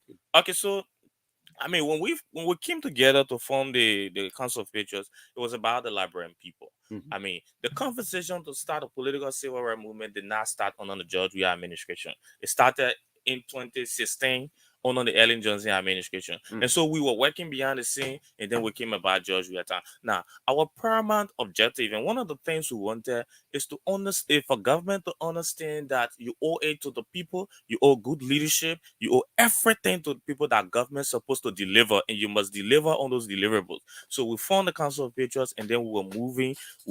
Everything was fine until some, institutions will have issues, and they will start having institutional issues. Resolvable issues, by the way. Unresolvable issues. What made them unresolvable? Fidel, you work with ABC Radio.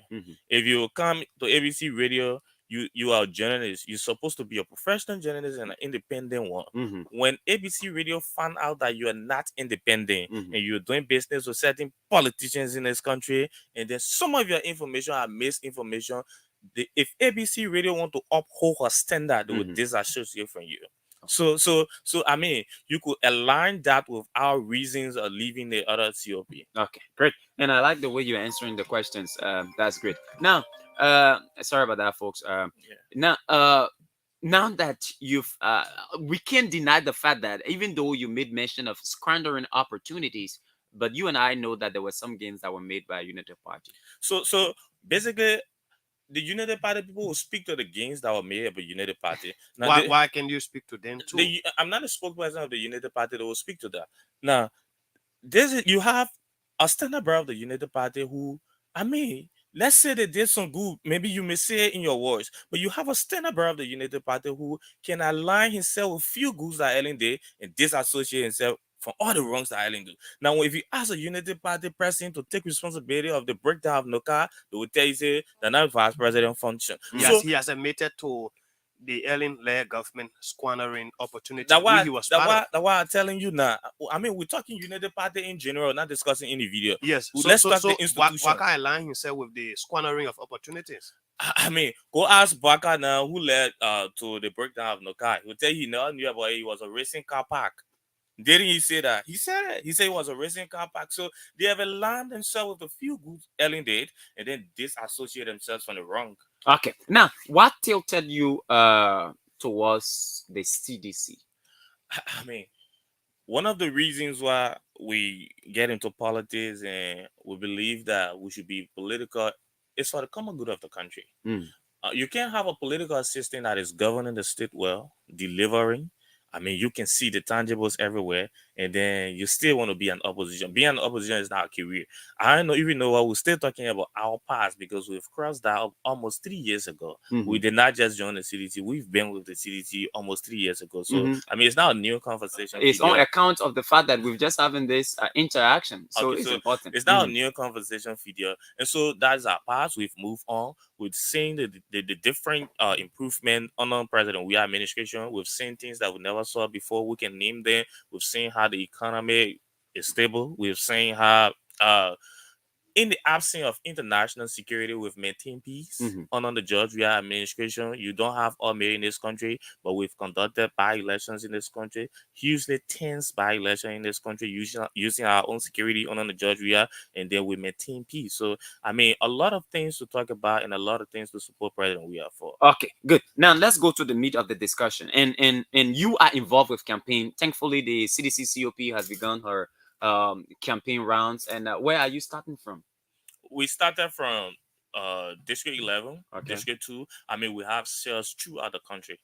We engage people, 2 communities, the Snow Hill community, Rock Hill community. Which method are you using? I mean, the door-to-door? We're using the door-to-door campaign. I mean, going out those days where you just sit on the radio and just talk and move and then think that is it. I mean, the actual electorate are the people in the community. You must meet them. They make the decision. All of the things will come on the radio to do the intellectual thing. It add up a bit, but you must meet the people. How many people listening to the radio now? You have to go to them, reach out to them, tell them these are things President Weah is doing, make them to understand and make them to believe that President Weah is delivering.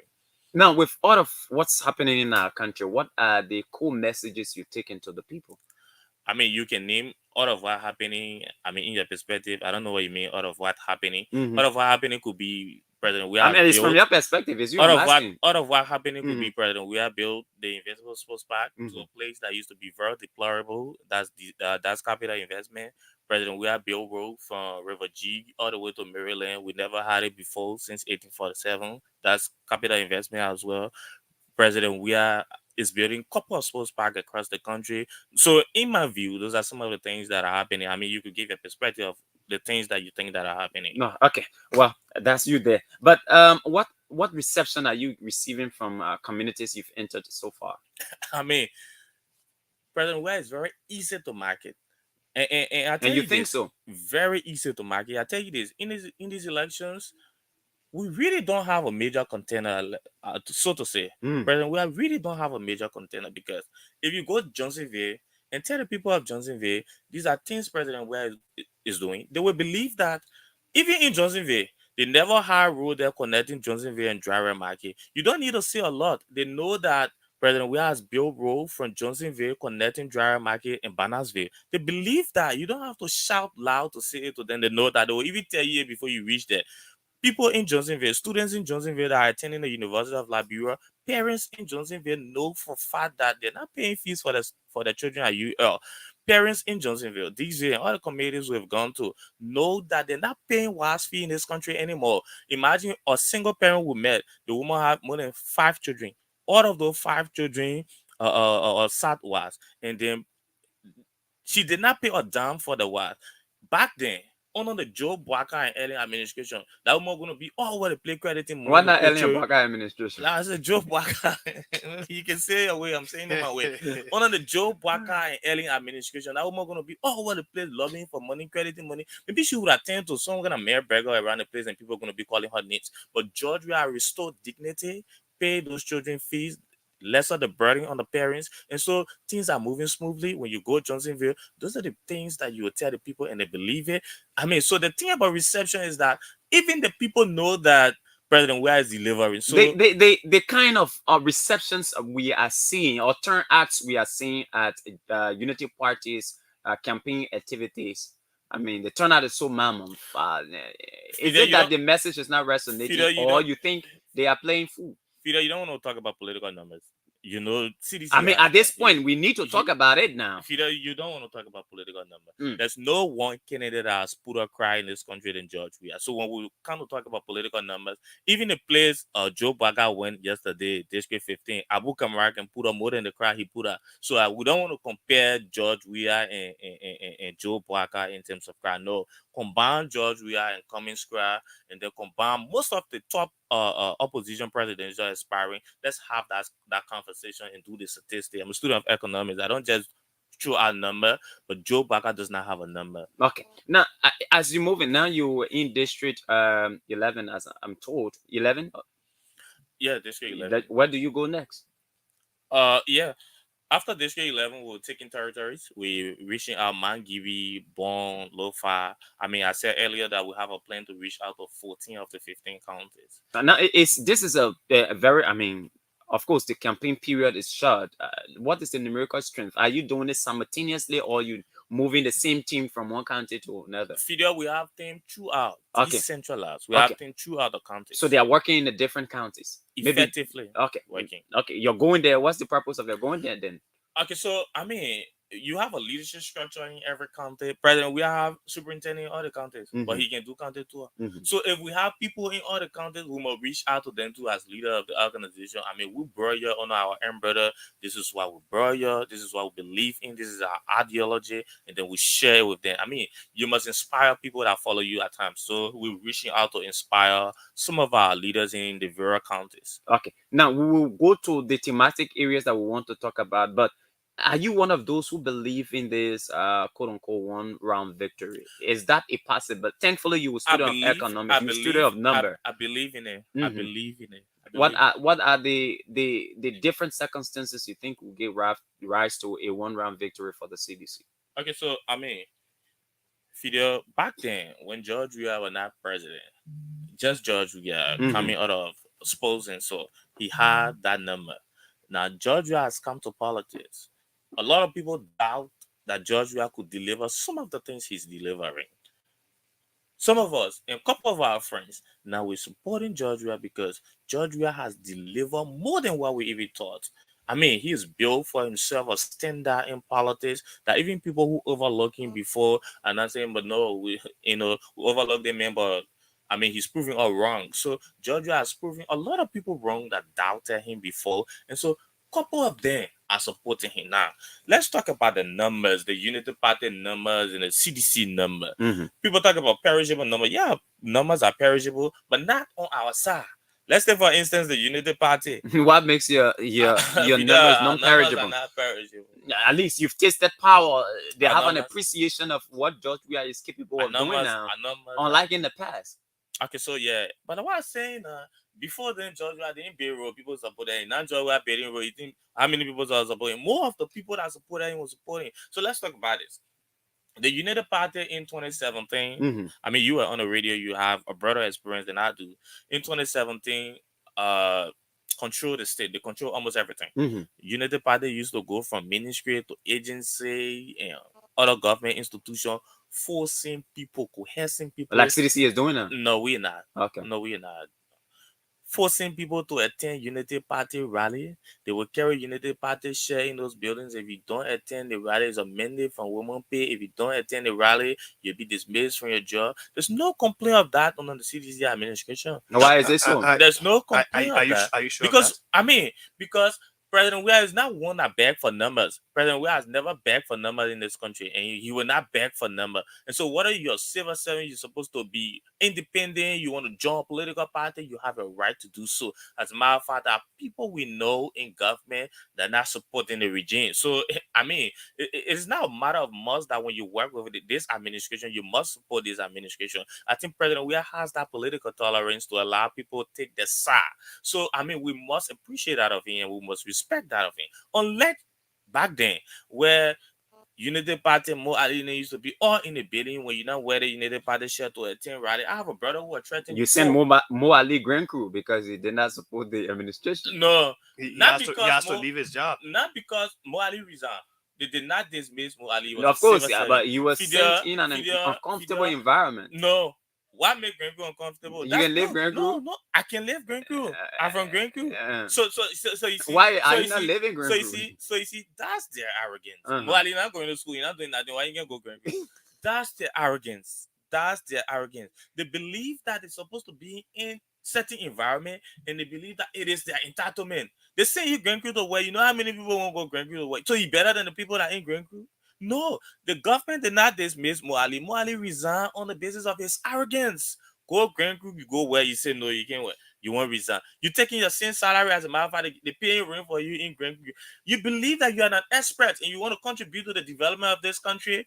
They send you Grand Crew. Go do the thing you're doing there. Do it better so that we can transform this country. He said no, you won't resign. So I mean, that's arrogance, and we must begin to shame and name those people. You can't say that George Weah because Mo Ali not support George Weah, so they send him Grand Crew. No, Mo Ali is an expert. Because you are vocal And Mo on the Ali government. say he's an expert. They say him Grand Crew to do the expert So work. no other expert could go Grand Crew. No, Mo But- Ali. But Aaron, it is also alleged that people sign for beret, sign for T-shirt, and sometimes because most of your rallies are held on working days, and it is Mandatory. Yeah, mandatory. You sign for them. The moment you sign for the beret and the T-shirt, automatically You have to wear them. You are present. No, you are marked present for job that day. You can even go home and go sleep. It is false, misleading, very misleading. It's a devilish lie.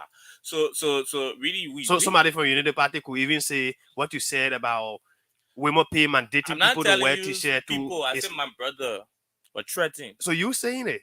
Yeah, I'm Eh, telling eh, you. I'm telling you. So I'm not saying it is rumor. I'm not stating rumor. I'm saying what I know. Now, what I've seen. Now, Aaron, let's go to the thematic areas. I mean, we may not exhaust all of them, but let's begin with health under the George Weah 5-year presidency. Have we experienced relative calm in the sector? We're making some inroads. We are still stagnated to where the Unity Party left it. No, we've made tremendous record-breaking progress under the George Weah administration. You see, the thing about health, what are in health administration, in health infrastructure, and deliverables, George Weah has delivered. In terms of health infrastructure, Mhm. George Weah built the 14 military hospital, first ever in Liberia Right. for our military. The Emory Hospital in Bapolu, first ever, a state-of-the-art. Refurbished the JFK, and there are a couple of health facilities George Weah is At least a working on portion of the currently. JFK. You can say that if you want to, Mhm. but JFK. That's what it is. JFK. Mhm. Is it not JFK? Of course, Yeah, it's portion JFK, of but it's JFK. portion of JFK. JFK. Mhm. So in terms of health infrastructure, George Weah has done far way more better. In terms of health administration, I mean, doctors who used to be making $100, they increased the salary. Some health worker who used to be making $150, $125, at least they can have a take home of $500. Medical doctors are now in a couple of $1,000s. And so, in terms of health administration, George Weah has done well. In terms of maybe let's say the different necessity, because I'm not a doctor, so I don't know. I can't Mhm. name some of the instrument to be using, but George Weah has brought in country first DNA machine. We have a DNA machine at GFK. We never had it before. Imagine a country celebrating bicentennial and you don't even have a DNA machine. So it was on George Weah that we have a DNA machine at the GFK. I mean, people are now flying abroad to go do DNA, sending their specimen abroad to do DNA. We can do DNA right here in Liberia under George Weah administration. So in terms of health, George Weah has delivered massively, and we must commend some of the work he's doing in transforming our health sector. Okay. And maybe just to help up capacity building as well, sending doctors out abroad to specialize. All right, and let's talk about someone sitting, someone say up in the. All right, but let's talk about roles, which seems to be the biggest thing CDC may have achieved according to some of those we've listened to, even though where you and I come from is still impossible. So it is not about ourselves. It's not about you and I. It's about the country. But we are part of the country, though. Five to six counties in that region. Part of Liberia. So you can see there are connections between those counties as well. The road from Maryland to River G were not there before. That road started on early. Which one they call early again? You want to bring blueprinting here again? Go ahead. It was Ono George. We saw a paved road through our Ellen town. My parents live River G. I used to go River G regularly. We never had that road there. Leaving from Fishtown to Harper used to be like almost like 24 hours. But now you can just get on back, you run Harper and come out like 2 to 3 times a day. So in terms of road infrastructure, President Weah is doing well. He can do everything at once. The country has lasted for decades. We're celebrating 200 years. No road done there. There was no road that George Weah took from there. So to put a road there, to build a road is a process, it's a gradual process. It requires resources. You got to mobilize resources. Why are we not talking about the Lo-Fi road that George Weah is building?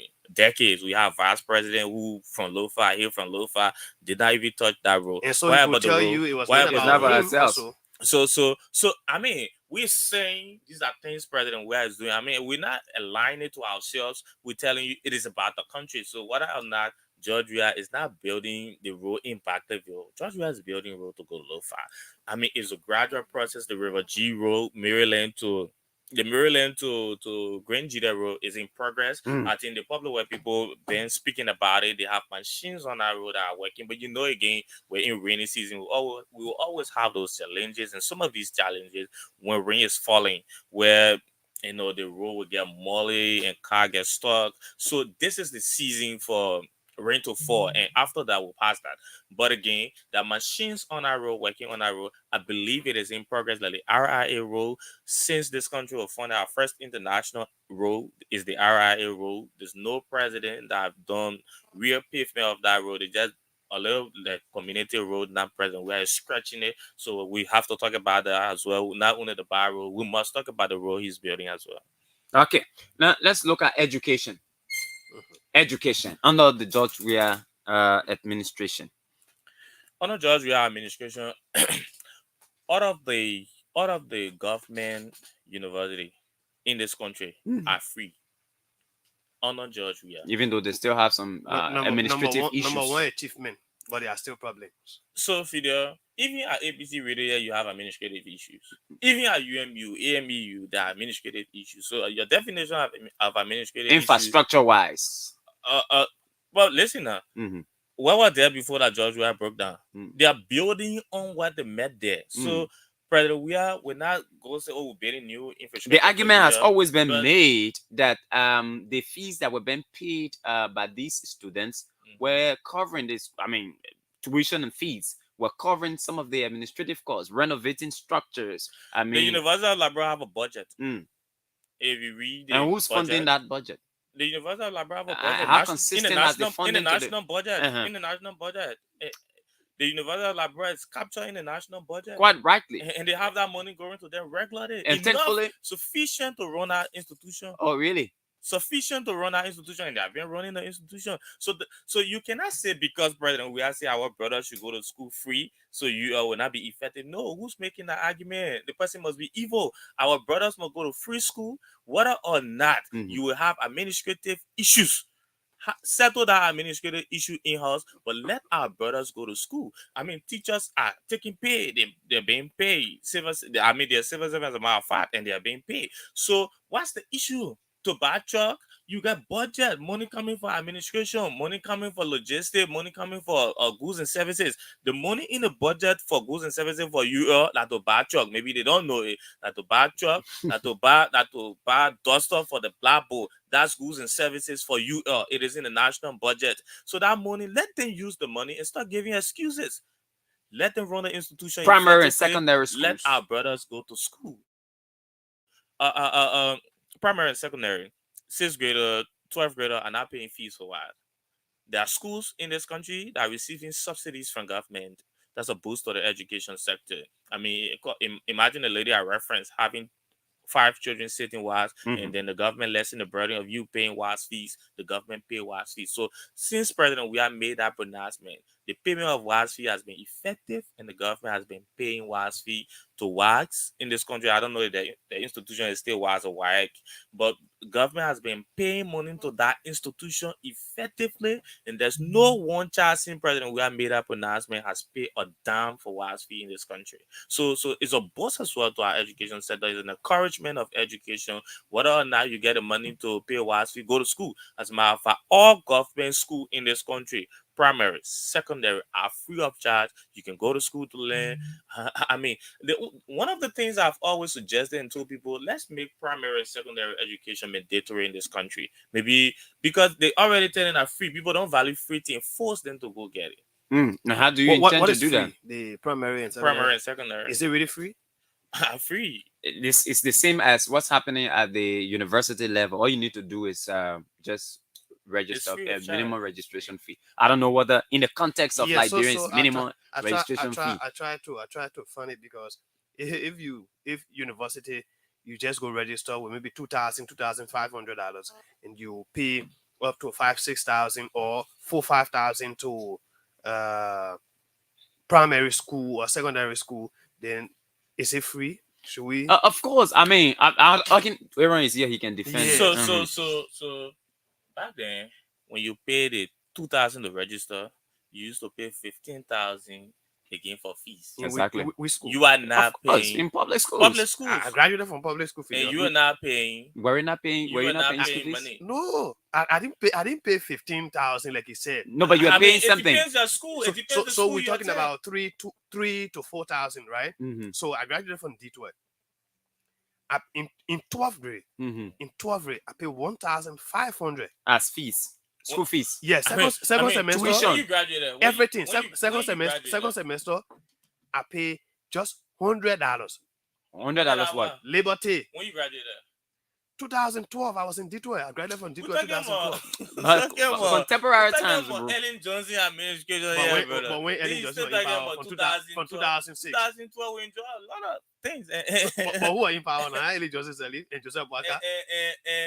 I mean, they've just taken the country, and then you have. Listen, there's this thing that we don't understand in this country. Liberia was a post-war country at a time. We had a lot to endure. Now, you were on the IEP program, debt were waived. Now, under that program, you have international security in your country for a period of 10 years. We enjoy that privilege as well.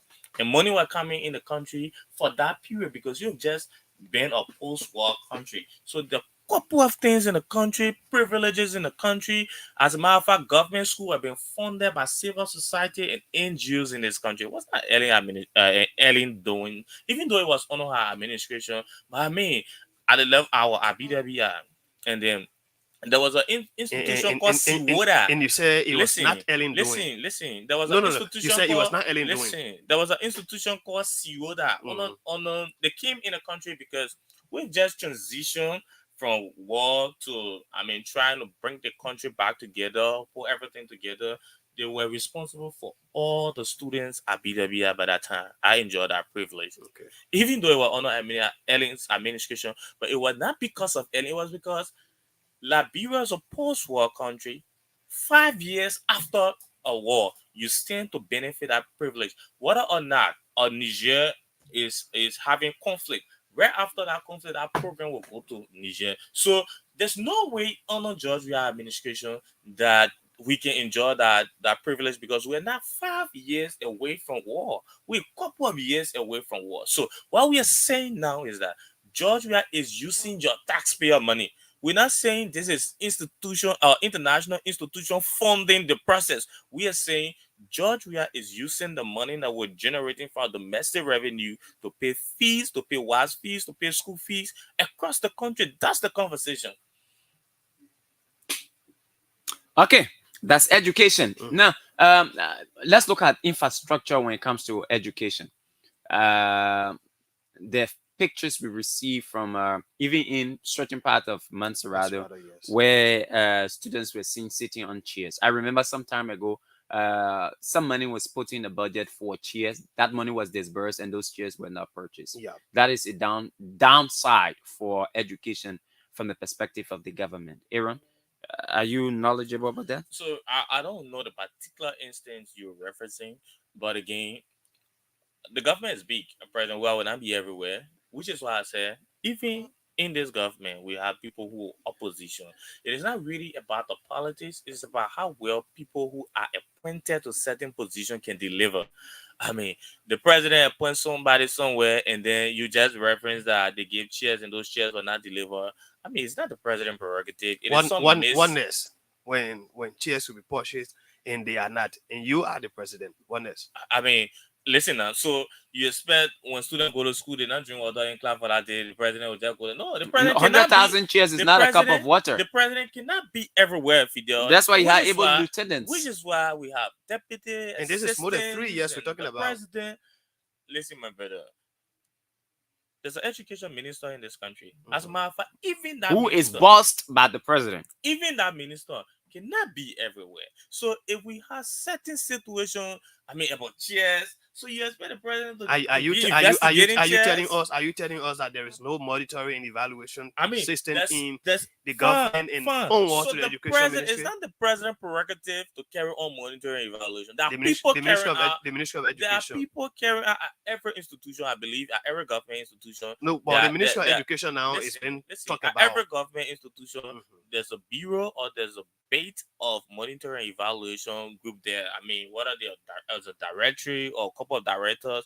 There's a segment at every government ministry for monitoring and evaluation. Now, if the ones at the Ministry of Education are not effective, that's administrative issues.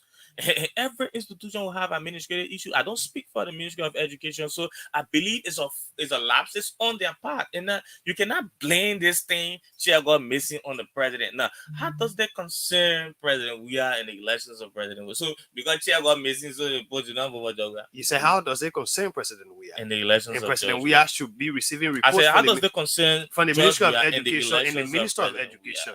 My brother, let me tell you this.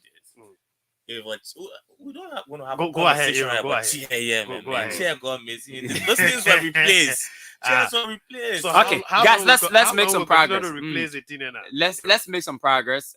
We've spoken about education, corruption. I mean, institutions were established during the previous administration. They were revamped. Some were established earlier but revamped. Talking about governance commission, anti-corruption commission, GAC. These institutions seem to have been thrown under the bus. For example, the GC. You have a member of the GC now, a top campaign person for their CDC. Who? What's his name? He's the chairperson of the chairperson of the governance commission. Former Nimba County representative. Sorry. Wow. Get it right. But we'll get it right. I mean, that way Kufa won't hit us. Is it Wolia? No, that's not Wolia. Wolia is from Telecom. Goshua. I know who that's not Goshua. I know who you're talking about. Okay. Oh, you know who I'm talking about. You will not answer it. I'm not intellectual. I mean, I know who you're talking about. So, I mean, let's talk about institutions. But okay, we're talking about the institutions, but he's the head of the institution. Doesn't it undermine the integrity of the institution? What's the mandate of the Good Government Commission? To ensure that, I mean, serious governance issues are handled in the country, like the knows, one that he's even violating. He's not doing that. What's the violation, Fidel? The fact that he was even appointed to the CDC. No, Fidel, there's no law in this country at the level of the Governance Commission that states that anybody at the Governance Commission should not have a political side. They are Liberian. You must respect his right. But there is law. There is law. Maybe the code of conduct that says presidential appointees should not be directly. We don't want to be saying maybe. But of course, that's what it is. I'm just saying maybe just to help you, Aaron. You know that the code of conduct says presidential appointees should not be directly involved with political activities, maybe campaigning, holding key positions. And you talk about governance commission. I mean, Garrison Yellow is his name. Garrison Yellow. Thank you very much. Fidel, we were about to have a conversation on governance in the country in general. How President we are, you talk about corruption. How President we are creating institutions. Like, forget about the governance commission. Oh, Willie Fit. Yeah, President we are. Let's talk about corruption and how President Wild has engaged the issue of corruption in this country. I don't know if any of you have read the new LCC, the LCC stuff. The more, even the LCC now has prosecuting power that they can prosecute people who found guilty of corruption. You don't need to take them to court. Now, we never had that before, where the LCC can submit report. Then nobody listening to it will go to the Supreme Court, they will go back and forth. As a matter of fact, the LCC even used to take people to court. So it is not what we used to have before. Even as a matter of fact, the appointment who gets on the LCC board and how it is now a thought process that involves civil society and international partners now. Now the president cannot just take anybody and carry them there. GAC, LCC, there should be some level of check and balances in who is being appointed there. Now that institution is creating and effective. So I don't know your definition of being thrown on the bus, but I mean you never had an LCC law that gave prosecuting power to the LCC. You have it now. So please, what is more important to prosecute those who were indicted by the LCC through the court than giving LCC prosecutorial power and removing those who were there and cannot prosecute those who were indicted? The bureaucracy, there was bureaucracy, huge bureaucracy. Were you want to lead those who were indicted earlier? And no, nobody said they should leave them. They're not leaving them. God forbid that we'll have that conversation that they should leave. Several of them were indicted. Where are they now? Some of them still sitting in their position. They still enjoy the taxpayer money of Nigerians. Boss man, which is why I say the bureaucracy back then were very huge. They stay in court. Some of them are in court. Some of them are still in court. So you had the LCC every morning going to the Supreme Court, leaving their offices, carrying people to the Supreme Court. No, you don't have that now. It's almost like the Elections Commission, the way the Elections Commission came. They have the legal committee that can hear a case. If you not satisfied, you find an appeal to the court. So the LCC now have that. If they find you guilty of corruption and they say, oh, Aaron, you're working as the ministry, you took this from there, and then it is in our document, you've been captured, they can prosecute you. They have that law. So the LCC now not coming to say, oh, involving a third party, you're guilty, we got to take you to court. The court have their own time. They have a couple of cases on the deck. No. So some of the reasons why you see people are not yet accounting for some of the things they're supposed to account for because of the huge bureaucracy. I mean, you cannot jail anybody when they're not guilty of any offense or any crime. So the bureaucracy have prevented them and maybe give them a couple of time to still be out. But I mean, there's still time that they can be tried. Okay. Now, Aaron Kofachi is from the CDC Council of Pictures. They've been very, they somehow jump overboard from being a civil society institution now to being a political institution. And they do support the administration of President George Weah and the re-election bid of President George Weah. They also believe that one round victory is on the horizon for the CDC. Now, before we go to the phone lines, Aaron, I don't know whether you have other issues to talk about. Yes. Okay, go ahead. I'm concerned about the recent waves of violence, electoral violence basically between the CDC, most often, and the Unity Party. Aaron comes from the CDC. Aaron is a young man, and most of these things are among young people. Aaron, what is your take? Fantastic conversation. I mean, as a young man, I'm a U.S. Embassy election fellow, as a matter of fact. Okay. And I've managed to attend the Young Political Leadership School. That institution with Big Brother Eddie has helped a couple of young people in this country to advance their thought in political tolerance. And so to some extent, I don't support violence, and I've never supported violence before. I mean, whether it is from the CDC, it is from the ANC, or from the Unity Party, violence in general should be condemned. When I come here the morning, I was late. My friend was driving me here, And then I was so late the traffic, so I decided to get on a bike. So when I stopped the bike, the second guy I stopped wearing United Party cap, and then somebody said, "The man wearing United Party cap, you can sit down behind here a lot." I sat behind him and he brought me. And why wrong with that? I mean, that's people perspective. So we must erase that notion that because you belong to the party, I belong to the party, so we're enemies. No, we're not enemies. As a matter of fact, I've always told people, it is only among the young people that you see that kind of tense violence. The big politicians, they can meet. Some of them helping each other in the country. I know politicians are paying other opposition men win. They meet places, they have lunch, they talk, they have conversation, but when they come outside, the politics is about their institution. So at our level, young people, I mean, we've done well. I mean, we must commend a couple of young people as well. We've done well. I mean, the conversation should be issue-driven, and it should not be about because you're a Unity Party person, I'm a CDC person, so anytime with me, we will fight. No, as a matter of fact, my two good friends are from ANC. I have Jetro, he works in the office of Mr. Cummins, and my brother Jeremiah. So we've always together, and a couple of people be wondering how we do it. So I want young person who have pushed political tolerance in this country, and I believe that we all, regardless of our different background, we must believe that it is about Liberia.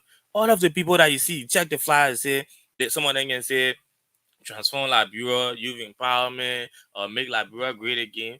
Once you think that it is about making Liberia great again, let the conversation be issue driven, because all the politicians say they want to change Liberia. So if you want to change Liberia, so why should we be fighting among ourselves? Let it be about your idea to change Liberia and my idea to change Liberia. It's not about who can punch harder than the friend. No, I mean, we must take politics beyond the violence and be more tolerant in these elections. So, I mean, I've always condemned violence in most of my public interview engagements.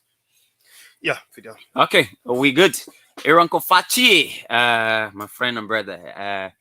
Let's go to the phone lines now. 0777-105-100, 05-105-100. Do you have a question for Aaron Kofachi? Let's read some of the comments here. Stephen Nangwe says, good morning, guys. I'm watching you from Pipeline Community. Let's take another one. This one is from Bernice Yinkan. She said, watching live from Dubai. Bernice is watching from Dubai. Rudolph, that's Randolph Hina College Junior say, I'm following from Grand Bassa County. Leader Aaron Kofachi, thanks. All right, commendation there for Aaron. Abel Wen says, what about the lack of healthcare deliverables? All right, and who's there again? Wella Maria. Wella, yeah, not okay. Let's take this person right here. Good morning. Good morning. Good morning, my brother. I'm John Miller calling from the Ghana Supermarket in Valley Drive. And I just want to tell you, thank you very much this morning. And I believe that Liberia has resolved to re-electing George Mane. We are based vote, but it will be like 2029. We'll try him back 2029. Now this is how we need to use the because these guys are full liars. Most liars that the whole day. Look at that. Okay, thank you so much. It's 0777-105-100, 0755-105-100. Aaron Kofachi supports the re-election of President George Weah. I mean, you have questions for him, ask him. Are there specific issues that you want to ask him? And we didn't talk about this. Your launch on September 7th, the CDC. We're doing massive mobilization throughout the country. You say you want 1.5 million people outside. Over 2 million now. We're estimating 2 million. Oh, you're estimating 2 million now. As per the calls and reception, we're estimating 2 million people now. Is that an achievable feat? But 2 million now from 1.5. It is achievable. It's very achievable. Yeah, I mean, even with your rather putting out people in that putting huge out number. people. I beg you. Let's take this person. Good morning. Good morning, sir. Good morning, my brother. Good morning to every out to the By the way, it's my kids, man, and I know you can do from the service. Yeah, just say your name first. So this is I got problem. Yeah, welcome to the program. Okay, and then first I appreciate Brother Fidel for his land council on the platform this morning to Aaron Kofachi. I just basically called to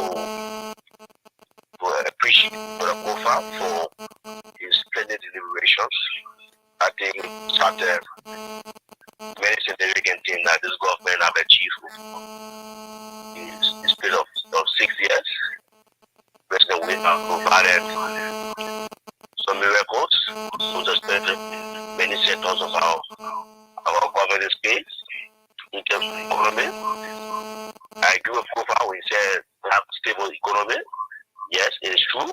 In terms of security, there are many issues that the re-election of President George Bernard Weah will be one of the first party. So in short, you agree with him? You agree with him? You agree with him in short? So just to conclude, want to caution our brothers from all sides. In these elections, the most powerful thing we should look at is human interest as we get towards the most crucial part of the making process. We should always maintain the peace of our country, support the star, and let us support our star. President George is not demand God, Joseph Boga is not demand God. The most common interest in this country is Liberia. Okay, my brother. Thank you. Thank you so much. Thank you so much. Kofa say Weah has turned water to wine. And so he must be. I mean, how significant is the re-election of President George Weah, Aaron? Before we take another. Yeah. How significant? Very significant. Very significant. From a broader perspective, from the perspective of the opposition, ruling party, and opposition. Even our friends in the opposition know this. Now, you know how you can know that the opposition have options. Some of them. If you talk to an ANC person, they'll tell you, if we don't reset, I will support George Weah. I'd rather support George Weah than the vote. How many ANC go in and talk to? If you talk, I mean, I have personal ANC friends. If you talk to a Unity Party person, they'll tell you, say, second round, if we don't go second round, I'd rather support George Weah than support Cummings. So George Weah is an option. And they know that for far. And why do you think they're saying that? Because they believe Georgia is doing well and Georgia deserves a second. And maybe you're benefiting from the rivalry between the ANC and the Unity Party. I mean, that's politics. Who's sending the fire? I like that. I mean, that's politics. Okay, let's go back to the phone line. 0555 105 100 0777 105 100. Yeah, just paying the number on the live feed there. Let's get our people calling. Aaron, a lot of the people satisfied with you. Bow way on your deliberation. Of course. I mean, the CDC measures has resonated throughout this country. I mean, we're just doing this thing because of humanity, and we'll have to do this. Because of humanity, carrying your messages. The president have to reach everywhere in this country. As a matter of fact, George Weah, before the election, George Weah have been to Grand Crew. Even before he became president, George Weah have a history of being in Sastan and where he hailed from. So it's not George Weah first time going through this country. There's no one area in this country that George Weah has never been when he was playing sports. So it is not strange that President Weah will be visiting all of the counties, take campaign away from it. When you were president, he had county tour in his place. So President Weah is visiting his people, not just to campaign, but to listen to the people. What are some of the needs as we go about our second round? What are some of the things they need in the second term of his administration? It's not just about the campaign. It's about soliciting their views for our second round and how can we manage the affairs of the state in the second term. So, I mean, he needs the people view as well. Okay. All right, Kofa, before we take leave of you, how would you like to close? Thank you, Fidel, for having me. I'd like to say, speak to the conscience of very young people in this country as we go about the 2023 elections. Whether or not you support Party X, Party Y, or Z, let the conversation and the debate be issue-driven. As a matter of fact, at the level of the CDC has exhibited tolerance than any other political party in this country. And at the level of the CDC Council of Patriots, with professional young people, as we engage the processes, we are peaceful and will remain peaceful. It is about George Weah re-election. It is not about fighting anybody. We intend not to fight anybody, and we would never do so. So, I mean, young people should be tolerant in these elections, and I urge a couple of our friends who are in the ANC second round to support us. Thank you so much, my brother. He's Aaron Kofache. He's from the CDC Council of Patriots. He's been here this morning talking everything about the re-election of President George Weah, and of course, the cause from every walk of life for President George Weah to be re-elected. They believe he's done so much for the government, and he should be re-elected. Okay, but folks, so they just for us to close up on the program this morning, this situation in district number 11. We are hoping that it is resolved, and we clearly know where we stand on this, because as far as we know, the government the Supreme Court of Liberia has made a decision, and the party was opting to file a motion for re-argument. And as per the information we received this morning, that motion has not been filed. And so the clerk of the Supreme Court of Liberia may as well communicate to the National Elections Commission that, well, this is the decision that has been made by the Supreme Court, and you can go ahead with enforcing that instruction. All right. But again, we re-emphasize, this platform does not condone violence. This platform does not condone any message of hate speech. What we'll continue to do is to live within the confines of the law, to ensure that our ethics are withheld and we are able to do our jobs professionally. When we speak about individuals, we do not do so from the background of malice. We do so because it is the right thing to do as members of the Fourth Estate.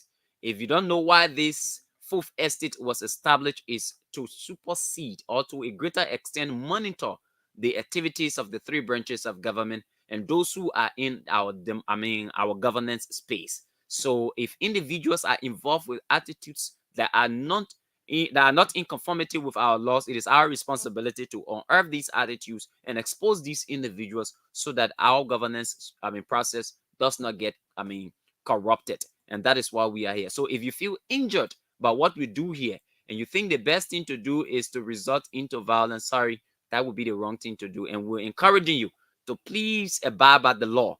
If tomorrow the Supreme Court of Liberia says, well, we've overturned our initial decision and Thomas Niminitue can contest, well, who are we? We will have no issue with that. But as it is right now, that is not the case. And so we expect those from the camp of Thomas, Niminitue, to kindly respect the law, and let's all live under the ambience of the law and be respecters of the law. If there are things that you are injured about, well, you can always use the courts to ensure that your grievances are settled.